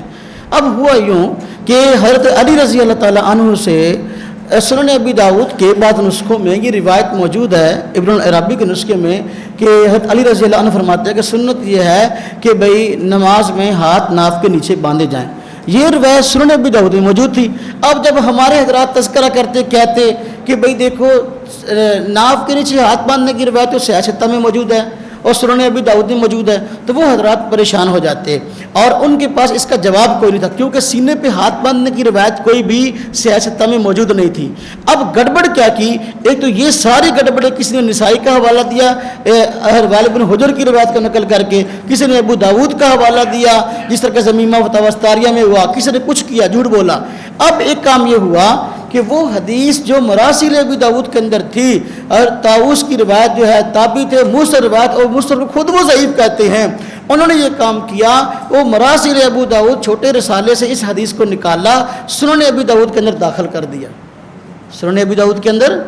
اب جو سنن ابی داؤد یہ حضرات چھاپ رہے ہیں، مکتبہ دارالسلام والے اور بعض مکتبے، اس میں انہوں نے اس روایت کو گھسیڑ دیا ہے یہ ثابت کرنے کے لیے کہ سینے پہ ہاتھ باندھنے کی روایت صحیح ستہ میں سے سنن ابی داؤد کے اندر موجود ہے۔ یہ حدیث کے نام پہ فراڈ ہو رہا ہے۔ اب آپ مجھے بتائیں کہ جس طبقے کا یہ حال ہو کہ وہ اپنے موقف کو نہیں بدلتا تو بلکہ جو ہے کتابوں کو بدل دیتا ہے اور اس پر محدثین پر جھوٹ بولتا ہے، اس کے بارے میں میری اور آپ کی رائے کیا ہوگی، اور ہم کیا کریں اس مسئلے پر؟ دیکھو، جو روایات ہیں کسی موقع پر ہوں، کسی موقع پر اگر روایت ضعیف ایک ہو تو اس کی بات الگ ہے، اگر اس مسئلے پر روایات کئی ہو جائیں تو محدثین کا مستقل اصول ہے کہ بھئی ایک روایت کی وجہ سے دوسری روایت کو تائید ہو جائے تو درجہ حسن کو پہنچ جاتی ہے، اور تلقی بالقبول ہو جائے، امت نے اس کو قبول کر لیا تو ویسے ہی صحیح ہو جاتی ہے۔ یہ محدثین کا باقاعدہ اصول ہے۔ پوری امت نے مرد اور عورت کی نماز میں فرق والے موقف کو تسلیم کیا ہے، جب تسلیم کر لیا تلقی بالقبول ہوا کہ نہیں ہوا تو روایت صحیح ہو گئی۔ سند کے اعتبار سے ضعیف ہونا اور بات ہے، متن کے اعتبار سے ضعیف ہونا اور بات ہے۔ سند کے اعتبار سے ضعیف، ایک راوی ضعیف ہے، پوری امت تو ضعیف نہیں ہے میرے بھائی، پوری امت نے جو اس کو قبول کیا ہے یہی اس روایت کی تصحیح ہے۔ اسی طرح اس حوالے سے کہ آج ضعیف احادیث جو ہیں ان پر موضوع کا اطلاق شروع ہو گیا ہے کہ کوئی بھی بات ہو، ہم کہتے ہیں اس پہ دلیل کیا ہے، تو وہ کہتے ہیں اس پہ دلیل فلاں ہے، اچھا یہ روایت تو ضعیف ہے۔ بھئی یہ روایت ضعیف ہے، موضوع تو نہیں ہے۔ ضعیف اور موضوع کے اندر بہت بڑا فرق ہے کہ ضعیف جو ہوتی ہے یہ کسی نہ کسی درجے میں عمل کے لیے قابل قبول ہوتی ہے، موضوع حدیث کسی درجے میں قابل قبول نہیں ہوتی۔ ضعیف اور موضوع میں فرق نہ کرنا یہ اصول حدیث کے اندر ایک نیا ناٹک ہے۔ اصول حدیث میں یہ مسئلہ نہیں ہے کہ ضعیف حدیث بالکلیہ جو ہے وہ بالکل جو ہے مردود ہے، ایسی بات بالکل نہیں ہے۔ تو میں عرض کر رہا تھا کہ یہ جو سینے پر ہاتھ باندھنے کی آج سوال جو تھا کہ دیکھو تمہارے مرد ناف کے نیچے ہاتھ باندھتے ہیں، تمہاری عورتیں سینے پہ ہاتھ باندھتی ہیں، اس سوال کی بنیاد یہ تھی کہ وہ کہتے ہیں کہ سینے پہ ہاتھ باندھنے چاہیے، اور اس پہ وہ کہتے ہیں دیکھو جو سینے پہ ہاتھ باندھنے کی حدیثیں ہیں عورتوں کے معاملے میں تم ان کو قبول کر لیتے ہو اور مردوں کے معاملے میں قبول نہیں کرتے۔ ہم کہتے ہیں یہ بات بالکل نہیں ہے، بلکہ ہم نے مردوں کے معاملے میں جو روایت قبول کی ہیں زینب ہاتھ باندھنے سے متعلق وہ تو ہیں ہی، لیکن عورتوں کے معاملے میں ہم نے احادیث کی بنیاد پر نہیں کہا کہ عورتیں سینے پہ ہاتھ باندھیں۔ اس کی دلیل اجماع ہے۔ اس کی دلیل کیا ہے جی؟ وہ دھوکہ دیتے ہیں کہ دیکھو سینے پہ ہاتھ باندھنے والی روایتیں عورتوں کی جب باری آتی ہے تو ہم قبول کر لیتے ہیں اور کہتے ہیں کہ دیکھو حدیث میں آیا ہے، لیکن جب مردوں کی باری آتی ہے پھر تم ناف کے نیچے ہاتھ باندھنے کی بات کرتے ہو۔ یہ بات ہی غلط ہے، یہ بنیاد ہی غلط ہے، کہیں بھی ہمارے یہاں ایسا نہیں ہے لکھا۔ میری معلومات میں ہماری کسی معتبر شخصیت نے لکھا ہو کہ بھئی ناف کے نیچے ہاتھ باندھنے والی روایات جو ہیں یہ مردوں کے لیے ہیں، لیکن جو سینے پہ ہاتھ باندھنے والی روایات ہیں یہ عورتوں کے لیے، ایسا کہیں بھی نہیں لکھا۔ لیکن بہرکیف میں عرض کر رہا تھا کہ مرد اور عورت کے ہاتھ باندھنے میں فرق ہے۔ اسی طرح جو ہے مرد اور عورت کے رکوع میں فرق ہے. دیکھیں فرق کے حوالے سے مرد اور عورت کے رکوع میں فرق. مرد کے لیے مسئلہ یہ ہے کہ وہ رکوع کرے گا اور اپنے ہاتھوں کو فل کھول کر جو ہے گھٹنے کو مضبوطی سے پکڑ لے گا اور پھر اپنے سر کو اور پیٹھ کو بالکل برابر کرے گا. سر کو نہ اٹھائے گا، نہ جھکائے گا، نہ پیٹھ کو جھکائے گا، نہ اٹھائے گا، بالکل برابر کرے گا. اور لیکن مرد کا یہ مسئلہ، عورت کے لیے یہ مسئلہ نہیں ہے. عورت کے لیے مسئلہ یہ ہے کہ وہ سرسری اپنے آپ کو جھکائے گی اور زیادہ اپنے آپ کو نہیں جھکائے گی. اس حوالے سے دیکھیں آپ کی فائل میں یہ تفصیل موجود ہے. گھٹنوں پر ہاتھ رکھے گی لیکن کوہنیوں کو پہلوؤں سے ملا کر رکھے گی. مرد کے لیے مسئلہ ہے کہ وہ اپنا کوہنیوں کو پہلوؤں سے جدا رکھے سجدے کے اندر، رکوع کے اندر، لیکن مرد جو ہے، عورت جو ہے وہ ملا کے رکھے گی. کیا پھر عرض کر دیتا ہوں کہ مرد رکوع کرے تو ایک تو اس کا سر اور پیٹھ بالکل برابر ہونے چاہیے اور ہاتھوں کو کھول کر گھٹنے کے ساتھ گھٹنے کو مضبوط پکڑ لیں. اور نمبر 3 پہلوؤں سے یہ بغلیں جدا ہوں، کھل کر اس کو رکوع کرنا چاہیے. لیکن عورت کے لیے مسئلہ نہیں ہے، وہ سرسری طور پر رکوع کرے گی اور ہاتھوں کو کھولنے کی ضرورت نہیں ہے اور اسی طرح پہلوؤں کو بغلوں سے جدا کرنے کی ضرورت نہیں ہے بلکہ ملا کر رکوع کرے گی. اس پر باقاعدہ یہ روایات موجود ہیں.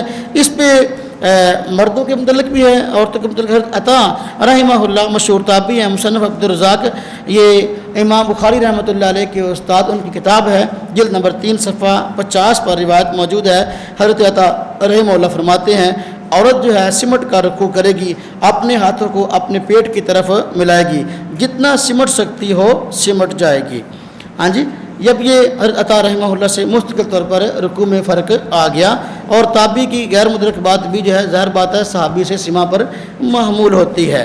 مرد اور عورت کے سجدہ کے طریقہ میں فرق ہے کہ مرد سجدہ کرتا ہے تو آپ جانتے ہیں کہ اپنے ہاتھوں کو اس طرح بالکل ملا کر درمیان میں چہرہ رکھے گا اور پیٹ کو رانوں سے الگ کرے گا، سینے کو زمین سے اٹھ کر سجدہ کرے گا اور پہلوؤں کو بغلوں سے جدا رکھے گا، کونیاں زمین سے اٹھا کر رکھے گا اور بچھا کر نہیں رکھے گا. جبکہ عورت کے لیے مسئلہ ہے کہ وہ زمین کے ساتھ چپک کر سجدہ کرے گی، وہ اپنا سینہ وغیرہ، اپنی رانیں وغیرہ یہ دوسرے حصے سے جدا نہیں کریں گی، زمین پر چپک کے سجدہ کریں گی. تو اب یہ فرق بھی حدیث میں باقاعدہ موجود ہے. عورت کے معاملے میں یہ روایات آئی ہیں. پہلی روایت اس سلسلے میں مراسل ابی داود میں بھی ہے. یزید بن ابی حبیب وہ فرماتے ہیں کہ رسول اللہ صلی اللہ علیہ وسلم 2 عورتوں کے پاس سے گزرے جو نماز پڑھ رہی تھیں. آپ نے فرمایا جب تم سجدہ کرو تو اپنے جسم کا کچھ حصہ زمین سے ملا لیا کرو، کیونکہ عورت کا حکم سجدہ کی حالت میں مرد کی طرح نہیں ہے. اب یہ سنن کبریٰ میں بھی روایت موجود ہے، جلد 2 صفحہ 223. اسی طرح دوسری روایت حضرت عبداللہ بن عمر رضی اللہ عنہما سے ہے. وہ فرماتی ہیں کہ رسول اللہ صلی اللہ علیہ وسلم نے شاہ فرمایا کہ عورت نماز میں بیٹھے تو اپنی ایک ران دوسری ران پر رکھے اور جب سجدہ کرے تو اپنا پیٹ اپنی رانوں کے ساتھ ملا لے، جو اس کے لیے زیادہ پردے کی حالت ہے. اللہ تعالیٰ اس کی طرف دیکھتے ہیں اور فرماتے ہیں اے ملائکہ گواہ بن جاؤ، میں نے اس عورت کو بخش دیا. اب یہ روایت بھی باقاعدہ قولی ہے اور اس بات پہ صراحتاً دلیل ہے کہ بھئی مرد کے سجدے کا طریقہ عورت سے مختلف ہے. باقاعدہ سنن کبریٰ جلد 2 صفحہ 223. اور سنن کبریٰ میں باب قائم کیا گیا ہے، باب ما یستحب للمرأہ. یہ استحباب کی بات ہے، استحباب تب بھی ثابت ہوگا جبکہ روایت بھی قابل قبول ہو. اسی طرح جو ہے حضرت ابو سعید خدری رضی اللہ عنہ سے روایت ہے، جی سنن کبریٰ جلد 2 صفحہ 223 اور 222 کہ فرماتے ہیں کہ رسول اللہ صلی اللہ علیہ وسلم جو ہے وہ مردوں کو حکم فرماتے تھے کہ سجدے میں اپنی رانوں کو پیٹ سے جدا رکھیں، عورتوں کو حکم فرماتے تھے کہ خوب سمٹ کر سجدہ کریں. اب یہ بھی روایت صراحتاً آ گئی. اسی طرح تابعین میں حضرت حسن بصری، حضرت قتادہ رحمہم اللہ یہ فرماتے ہیں کہ جب عورت سجدہ کرے تو جہاں تک ہو سکے سکڑ جائے اور جب اپنی کونیاں پیٹ سے جدا نہ کرے تاکہ اس کی پشت اونچی نہ ہو. اسی طرح مصنف ابن ابی شیبہ میں حدیث نمبر ہے 2704. اس میں حضرت مجاہد مشہور تابعی ہیں، ان سے مروی ہے کہ حضرت مجاہد رحمہ اللہ اس بات کو مکروہ جانتے تھے کہ مرد جب سجدہ کرے تو اپنے پیٹ کو رانوں پر رکھے جیسا کہ عورت رکھتی ہے. حضرت عطا رحمہ اللہ اور ان کا بھی موقف مشہور تابعی ہیں، نقل کیا گیا مصنف عبدالرزاق جلد 3 صفحہ 50 میں کہ وہ فرماتے ہیں، ان سے مروی ہے کہ عورت جب سجدہ کرے تو اپنے بازو اپنے جسم کے ساتھ ملا لے، اپنا پیٹ اور سینہ اپنی رانوں سے ملا لے، جتنا ہو سکے خوب سمٹ کر سجدہ کرے۔ تو یہ سجدے میں فرق آ گیا، اور قولی سلسلے میں احادیث بھی آ گئی ہیں کہ مرد کے عورت سے سجدے کا طریقہ مختلف ہے۔ اب قعدے کی بات آئی تو یہ قعدہ کیسے کرنا ہے؟ مرد کے لیے مسئلہ یہ ہے کہ جب وہ قعدے میں بیٹھے تو اپنے دائیں پاؤں کو کھڑا کر لے اور بائیں پاؤں کو بچھا کر اس کے اوپر بیٹھ جائے، جبکہ عورت کے لیے مسئلہ یہ ہے کہ وہ سجدہ کرے تو اپنے سرین کے بل بیٹھے اور دونوں پاؤں کو ایک طرف نکال دے۔ اب مرد کے لیے جو ہے وہ قعدے کا یہ طریقہ ہے اور عورت کے لیے یہ ہے۔ دیکھیں اس پہ عورت کے معاملے میں جو دلائل ہیں اس سلسلے میں آپ دیکھیں، حضرت سنن کبریٰ جلد 2 صفحہ 223 باب ما یستحب للمرأة، اس میں آیا کہ حضرت عبداللہ بن عمر رضی اللہ عنہ سے روایت ہے کہ رسول اللہ صلی اللہ علیہ وسلم نے فرمایا، جب عورت نماز میں بیٹھے تو اپنی ایک ران دوسری ران پر رکھے، اور جب سجدہ کرے تو اپنا پیٹ اپنی رانوں کے ساتھ ملا لے، جو اس کے لیے زیادہ پردے کی حالت ہے۔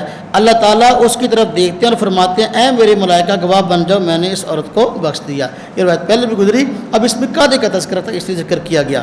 حضرت ابو سعید خدری رضی اللہ عنہ سے روایت صفحہ 223 اور 22 سنن کبریٰ بہقی جلد 2، اس میں بھی آیا کہ رسول اللہ صلی اللہ علیہ وسلم مردوں کو حکم فرماتے تھے کہ تشہد میں بایاں پاؤں بچھا کے اس پر بیٹھے اور دایاں پاؤں کھڑا رکھیں، اور عورتوں کو حکم فرماتے تھے کہ 4 زانوں بیٹھے۔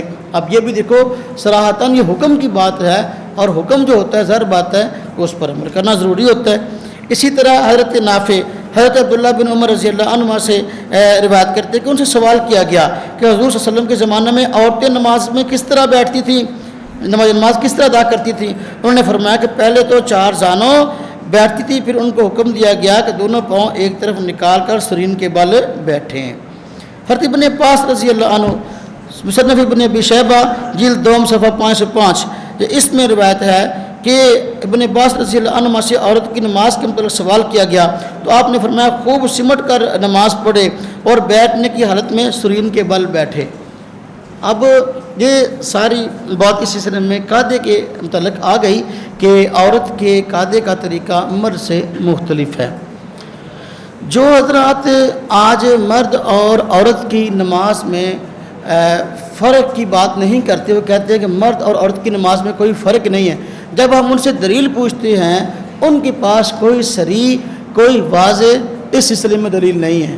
میں مختصر ان دو باتیں جو پیش کرتے ہیں ان کا جواب دیتا ہوں۔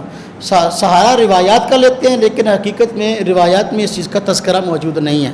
مثلا پہلی روایت ہے جس کو وہ اپنے موقع پر پیش کرتے ہیں کہ مرد اور عورت کی نماز میں کوئی فرق نہیں ہے۔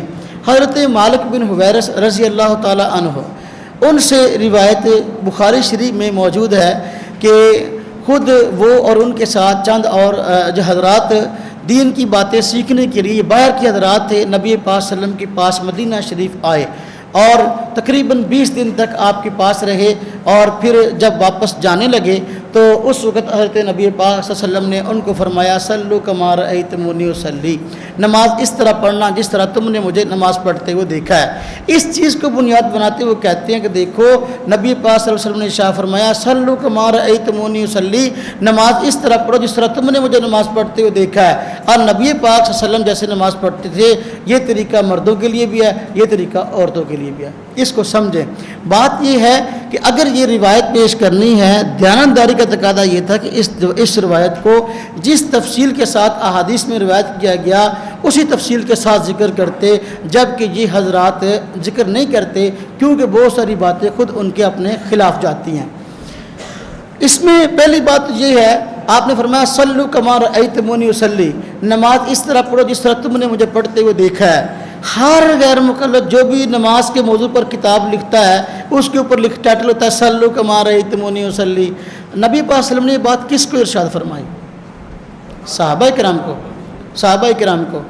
اب صحابہ کرام کے بعد ارشاد فرمائی گئی 14ویں یا 15ویں صدی کے کسی آدمی کو نہیں فرمائی گئی. صحابہ کرام نے دیکھا نبی پاک صلی اللہ علیہ وسلم نماز کیسے پڑھتے تھے. اب غیر مقلد کا طرز یہ ہے، حدیث یہ پڑھتا ہے صلو کما رأیتمونی اصلی اور موقف اپنا پیش کرتا ہے. یا تو یہ ہے کہ یہ حدیث اگر طویل سے اکٹھی ہوتی کہ نبی پاک صلی اللہ علیہ وسلم نے اسی حدیث میں آیا ہوتا، مکمل نماز کا طریقہ بیان کیا ہوتا اور پھر ساتھ فرماتا صلو کما رأیتمونی اصلی. ایسا نہیں فرمایا، بلکہ یہ روایت مجمل ہے اور نماز کا طریقہ اس میں نہیں ہے. اس میں صرف یہ فرمایا گیا صلو کما رأیتمونی اصلی. نماز کا طریقہ مکمل طور پر وہ دوسری روایات میں آیا ہے. اور یہ بھی عرض کروں کہ کسی ایک روایت میں اکٹھا نماز کا طریقہ کہیں بھی نہیں آیا. کوئی صحابی آپ کا رکوع بیان کرتا ہے، کوئی سجدہ بیان کرتا ہے، کوئی اور بیان کرتا ہے. صلو کما رأیتمونی اصلی یہ روایت مجمل ہے، یہ تفصیل طلب تھی. لیکن اب تفصیل کیا ہے وہ تو احادیث میں موجود ہے. پڑھنا اس روایت کو اور رائے اپنی اس کے اوپر فٹ کر دینا، یہ بات بالکل حدیث کے منشا کے خلاف ہے. اور یہ حضرت اپنا مالک بن حویرث رضی اللہ عنہ اور ان کے ساتھ جو دوسرے صحابہ کرام آئے، یہ خود فرماتے ہیں کہ کچھ دن تک ہم نبی پاک صلی اللہ علیہ وسلم کے پاس رہے، اور جب کچھ دن گزر گئے تقریباً 20 دن تو واپس جانے کا ہماری خواہش تھی. نبی پاک صلی اللہ علیہ وسلم نے ہمارے رہن سہن سے یا ہمارے مزاج سے یہ بات معلوم کر لی کہ اب یہ لوگ واپس جانا چاہتے ہیں، ان کو بیوی اور بچوں کی یاد آ رہی ہے. اس لیے آپ نے فرمایا کہ بھئی لگتا ہے کہ تمہیں بیوی بچے یاد آ رہے ہیں، واپس جانا چاہتے ہو. تو یہ فرماتے ہیں کہ ہم نے عرض کیا بالکل ہم واپس جانا چاہتے ہیں. آپ نے فرمایا ٹھیک ہے. تو پھر اب کچھ باتیں ارشاد فرمائیں. آپ نے فرمایا ایک تو فرمایا صلو کما رأیتمونی اصلی، نماز اس طرح پڑھنا جس طرح تم نے مجھے پڑھتے ہوئے دیکھا. اب صلو صیغہ جو ہے یہ کون سا ہے؟ اس کے مخاطب مرد ہیں، اس کے مخاطب عورتیں نہیں ہیں. پہلی بات یہ ہے کہ بھئی یہ صیغہ مردوں سے متعلق ہے. جب مردوں سے متعلق ہے تو مخاطب اس کے مرد ہیں، اس کے مخاطب عورتیں ہیں ہی نہیں، تو پھر اس کو عورتوں والے مسئلے پر گھسیڑنا کیسے صحیح ہے؟ جس طرح کہ صلو کما رأیتمونی اصلی یہ روایت مجمل ہے، اس کی تفصیل دوسری روایت میں موجود ہے. اسی طرح فرق والی روایات دوسری جگہ پر موجود ہیں. اب اس کو تسلیم نہ کرنا اور دوسری کو تسلیم کرنا یہ دیانت کے خلاف ہے. جب صلو کما رأیتمونی اصلی، صلو جو ہے یہ مردوں کے لیے مخاطب کا صیغہ ہے، ان کے لیے حکم ہے، تو اس کو عورتوں پر فٹ کرنا یہ مجازی معنی ہے، اور حقیقی معنی کے ہوتے ہوئے مجازی معنی کو مراد دینا یہ ٹھیک نہیں ہوتا، بلکہ حقیقی معنی ہی اپنے معنی میں عام طور پر اصل ہوتا ہے. اور اس پر کئی قرائن موجود ہیں. آپ نے فرمایا ارجعوا الی اہلکم، اسی روایت میں فرمایا ارجعوا الی اہلکم، اپنے گھر والوں کے پاس واپس لوٹ جاؤ. اب یہ کس کو فرمایا؟ مردوں کو. ارجعوا صیغہ بھی سمجھا آپ نے. اچھا فرمایا فاقیموا فیہم، ان میں جا کے رہو. یہ کس کو فرمایا؟ مردوں کو. یہ بھی بچوں میں جا کے رہو. وعلموہم، ان کو سکھاؤ، جو باتیں سیکھی ہیں ان کو سکھاؤ. اب علموہم یہ بھی مخاطب مرد ہیں. ومروہم، ان کو حکم دو، یہ بھی مخاطب مرد ہیں. اور فلیؤذن لکم احدکم، تم میں سے ایک اذان کہے. اب اس میں روایت کے آخر میں ہے کہ آپ نے فرمایا تم میں سے جب نماز کا وقت ہو جائے تم میں سے ایک آدمی اذان کہے اور پھر تم میں سے جو بڑا ہو وہ نماز پڑھائے. عورتوں پر اذان ہے جی. اب صلو کما رأیتمونی اصلی اس روایت کو پیش کرنا، لیکن یہ پھر فرق کرنا کہ بھئی عورتوں پر اذان نہیں ہے، تو پھر یا تو یہ کہو کہ عورتوں پر بھی اذان ہے، صلو کما رأیتمونی اصلی کو پیش کر رہے ہو. پھر آپ دیکھو چاہیے کہ بھئی پھر ان کی عورتیں ایک دن عورت اذان کہے، دوسرے دن مرد اذان کہے مسجد میں، پتہ چلے بھی فرق ایک جیسا ہے. یا آپ نے فرمایا تم میں سے جو بڑا ہو وہ نماز پڑھائے. اب جماعت کا حکم کن کے لیے؟ جماعت کون کرواتا ہے؟ عورت مردوں کی نماز پڑھا سکتی ہے؟ نہیں نا، عورت مردوں کی جماعت نہیں کروا سکتی. آپ نے فرمایا تم میں سے جو بڑا ہو وہ نماز پڑھائے. معلوم ہو یہ حکم مردوں کے لیے ہے. جب یہ حکم مردوں کے لیے تم میں جو بڑا ہو وہ نماز پڑھائے، تم میں سے ایک اذان کے صلو کما رأیتمونی اصلی والا حکم کس کو ہے؟ یہ مردوں کو ہے. اور پھر مزیداری کی بات یہ ہے کہ یہ حضرات دیکھو اس حدیث کو پیش کرتے ہیں صلو کما رأیتمونی اصلی، اور اس آخری والے حصے کو عام طور پر بیان نہیں کرتے جس میں فرمایا گیا تم میں سے ایک اذان کہے اور جو تم میں سے بڑا ہو وہ نماز پڑھائے. کیوں؟ اس لیے کہ یہ حضرات بچے کی امامت کے بھی قائل ہیں. کس کے قائل ہیں؟ بھی چھوٹا بچہ جو ہے وہ امام بن جائے اور پیچھے پیچھے بڑی بڑی داڑھیوں والے سفید داڑھیوں والے پیچھے نماز پڑھ رہے ہوں، یہ اس موقف کے قائل ہیں. جب اس موقف کے قائل ہیں کہ بھی بچہ بھی نماز پڑھائے اور اس کی امامت ٹھیک ہے، پھر یہ حدیث آدھی پیش کرتے اور آدھی کو نہیں مانتے اور آدھی کو مانتے ہو، یہ کہاں کی دیانتداری ہے؟ اور اسی طرح اس روایت کو نقل کرنے والے حضرت ابو قلابہ جو حضرت مالک بن حویرث کے شاگرد ہیں وہ فرماتے ہیں حضرت مالک بن حویرث رضی اللہ عنہ نے حدیث یہ مجھے بیان فرمائی اور فرماتے کچھ باتیں اس میں سے مجھے یاد رہیں اور کچھ باتیں مجھے بھول گئیں. اب یہ پوائنٹ کی بات ہے اس مسئلے پہ. کیا فرمایا؟ کچھ باتیں مجھے یاد رہیں اور کچھ باتیں مجھے بھول گئی. اب جو یاد رہیں حضرت ابو قلابہ نے روایت میں نقل کر دی حضرت مالک بن حویرث سے, جو بھول گئی ان کو بیان نہیں کیا. جو بھول گئی ہم کہتے ہیں یہ وہی بات ہے کہ بھئی مردوں کا نماز کا طریقہ الگ ہے اور عورتوں کا الگ ہے. بات سمجھ میں آ گئی؟ اچھا خیر, دوسری بات پیش کرتے ہیں. حضرت ام دردہ, ان سے ایک روایت بخاری میں آئی ہے, اس کو بہانہ بنا کر کہتے کہ مرد اور عورت کی نماز میں جو ہے وہ کوئی فرق نہیں ہے. وہ روایت کیا ہے کہ حضرت ام دردہ کے متعلق آتا ہے وکانت ام دردہ تجلس فی صلاتها جلسۃ الرجل وکانت فقیہا, کہ حضرت ام دردہ جو ہیں وہ نماز میں مردوں کی طرح بیٹھتی تھی اور آپ فقیہہ تھیں. اس بات کو بنیاد بنا کر کہتے ہیں کہ اس سے معلوم ہوا حضرت ام دردہ خاتون تھی, مردوں کی طرح قاعدہ کرتی تھی. تو اب اس سے معلوم ہوا کہ عورت کی نماز بالکل مرد کی طرح ہے. ہم کہتے ہیں کہ بھئی جز کے ایک ہونے سے کل کا ایک ہونا لازم نہیں آتا. ایک بات تو اس کی یہ ہے بھی قاعدے میں بیٹھتی تھی, یہ تو نہیں ہے کہ پوری نماز مردوں کی طرح پڑھتی تھی. اگر تو پوری نماز مردوں کی طرح پڑھنے کی بات ہوتی تو ہماری دلیل پھر بھی نہ بنتی کئی وجوہات کی بنیاد پر. کیوں؟ اس لیے کہ دیکھو ان حضرات کے ہاں پہلی بات ہے صحابی کا قول فعل حجت نہیں ہے. ہمارے ہاں صحابی کا قول فعل حجت ہے.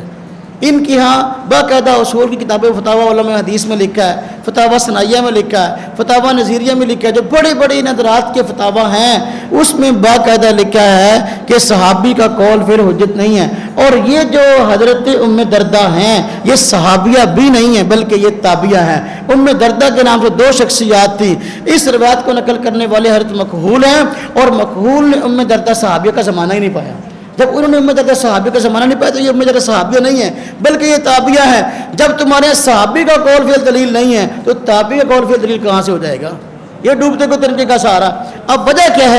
امام بخاری رحمۃ اللہ علیہ اس کو کیوں لائے ہیں؟ پھر وجہ یہ ہے, لائے اس لیے ہیں, یہ حالت عذر بتانا مقصد ہے کہ حالت عذر میں اگر مرد جو اس کے لیے مسنون طریقہ ہے اس سے ہٹ کر عذر والی حالت کو اختیار کر لے گنجائش ہے.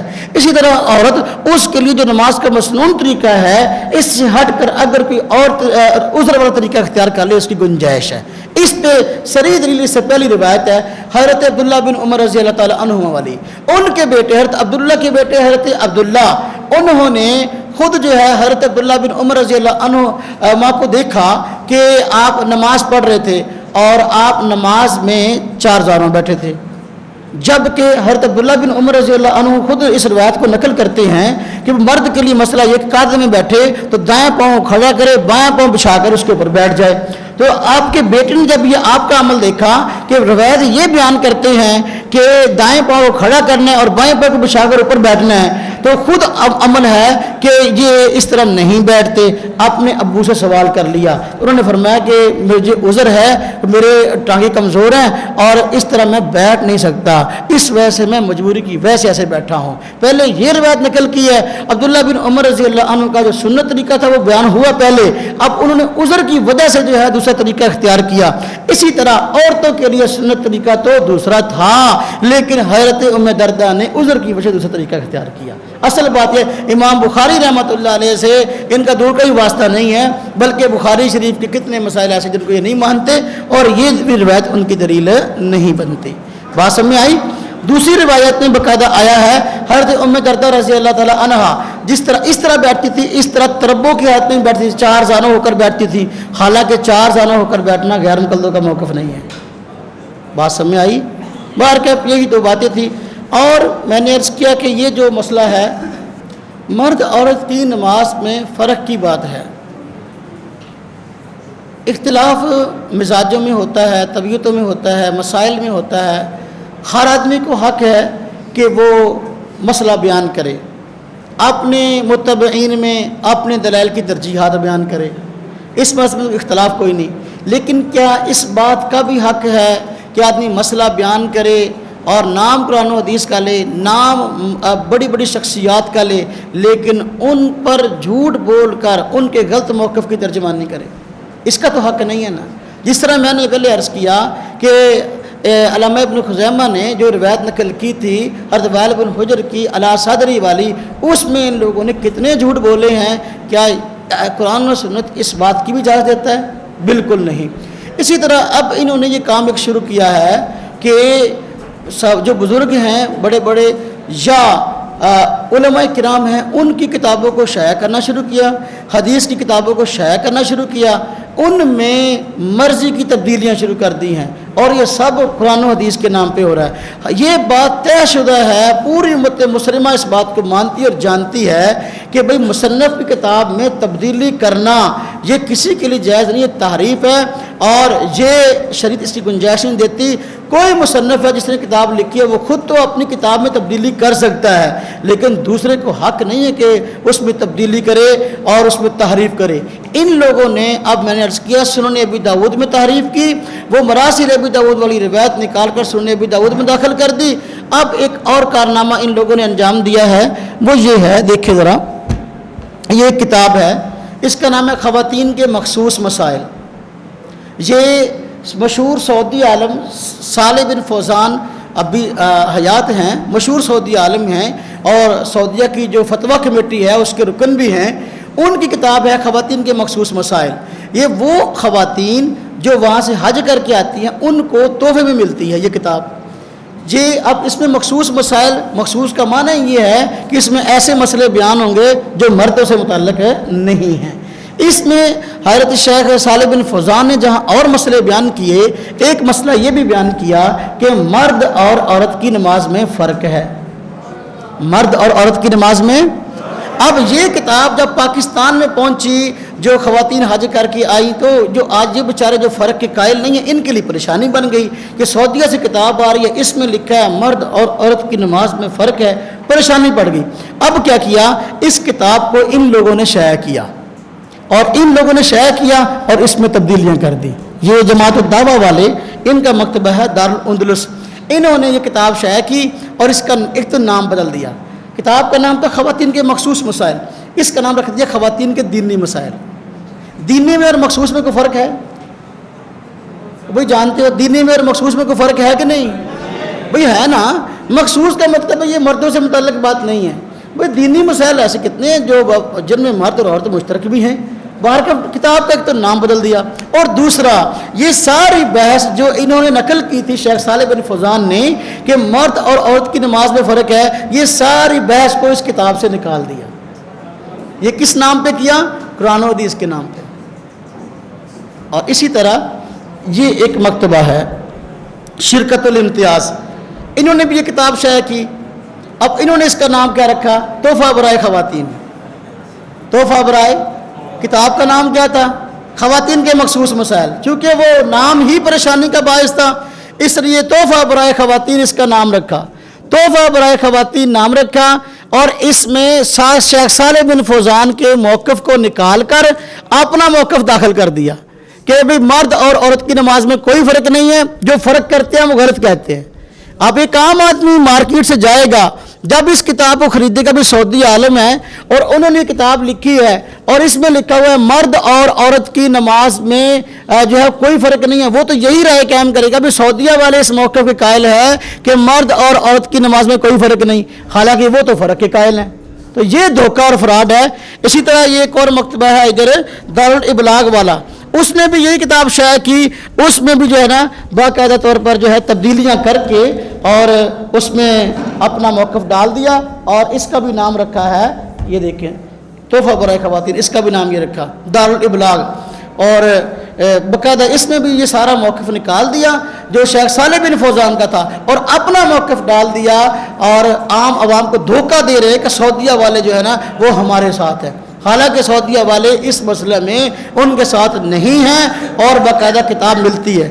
اور شاید کہ کسی کے بتانے پر، میں تو یہ بڑے دیر سے ڈنڈورا پیٹ رہا ہوں کہ غیر مقلد جو ہے نا ان پہ کیس ہونا چاہیے، یہ اکابر کی کتابوں کو، اسلاف کی کتابوں کو تحریف کر کے شائع کر رہے ہیں، شاید کہ ان کو اطلاع پہنچی، کیسے پہنچی؟ ابھی اس کتاب کا نیا ایڈیشن آیا ہے، اسی کا جو شیخ صالح بن فوزان کی سعودیہ سے، یہ پرانا ایڈیشن ہے، یہ نیا ہے خواتین کے مخصوص مسائل۔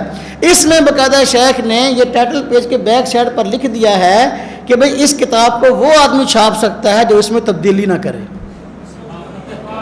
اس کتاب کو وہ آدمی چھاپ سکتا ہے جو اس میں تبدیلی نہ کرے، تبدیلی کرنے والوں کو چھاپنے کی اجازت نہیں ہے۔ لیکن یہ دیکھو یہ لوگ تبدیلی بھی کر رہے ہیں اور چھاپ بھی رہے ہیں، اسے کہتے ہیں چوری اور سینہ زوری۔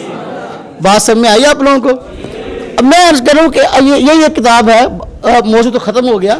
یہ کتاب کتاب التوحید، یہی شیخ صالح بن فوزان کی کتاب ہے، یہ انہوں نے ترجمہ کے ساتھ جماعت دعویٰ والوں نے شائع کی ہے، لیکن اس میں بھی درجنوں عبارتیں ان لوگوں نے اصل کتاب سے نکال دی۔ میرے پاس عربی پڑھی ہے، میں نے عربی سے ملا کر جب دیکھا تو درجنوں عبارتیں نکال دی اور شیخ صالح بن فوزان کا نام لکھا ہوا ہے، یہ قرآن و حدیث کے نام پہ ہو رہا ہے۔ دارالسلام نے ابھی جو ہے ایک کتاب سعودی عالم ابو بکر الجزائری جو ہے وہ اب سعودیہ میں مدرس تھے، ان کی کتاب تھی منہاج المسلم، عربی زبان میں تھی۔ دارالسلام والے غیر مقلد حضرات نے اس کو ترجمہ کے ساتھ شائع کیا، لیکن جو پہلا ایڈیشن شائع کیا اس میں دیکھا کہ درجنوں مسائل ایسے ہیں جو ہمارے خلاف ہیں، تو پریشانی بڑھ گئی۔ اب اس کا نیا ایڈیشن چھاپا منہاج المسلم کا، اور اس کا نام تصحیح و تنقیح رکھ دیا، اس میں سے درجنوں مسائل جو خود ان کے اپنے خلاف تھے وہ سارے نکال دیے۔ یہ کس موضوع پہ، کس نام پہ ہو رہا ہے؟ قرآن و حدیث کے نام پہ۔ ہمیں چاہیے کہ ہم مسائل کی تحقیق کریں اور یہ خاص طور پہ دیکھیں جو ہمارا موقف ہے اس پہ دلائل کیا ہیں، اور فریق مخالف جو بات کرتا ہے اس میں کس قدر صداقت ہے۔ جو آدمی جھوٹا ہے تو وہ جھوٹ ضرور بولے گا، اسلاف پہ بھی اور حدیث پہ جھوٹ بولنے کو بھی جو ہے وہ اپنا گناہ کی بات نہیں سمجھتا بلکہ ثواب سمجھتا ہے۔ اللہ پاک عمل کی توفیق۔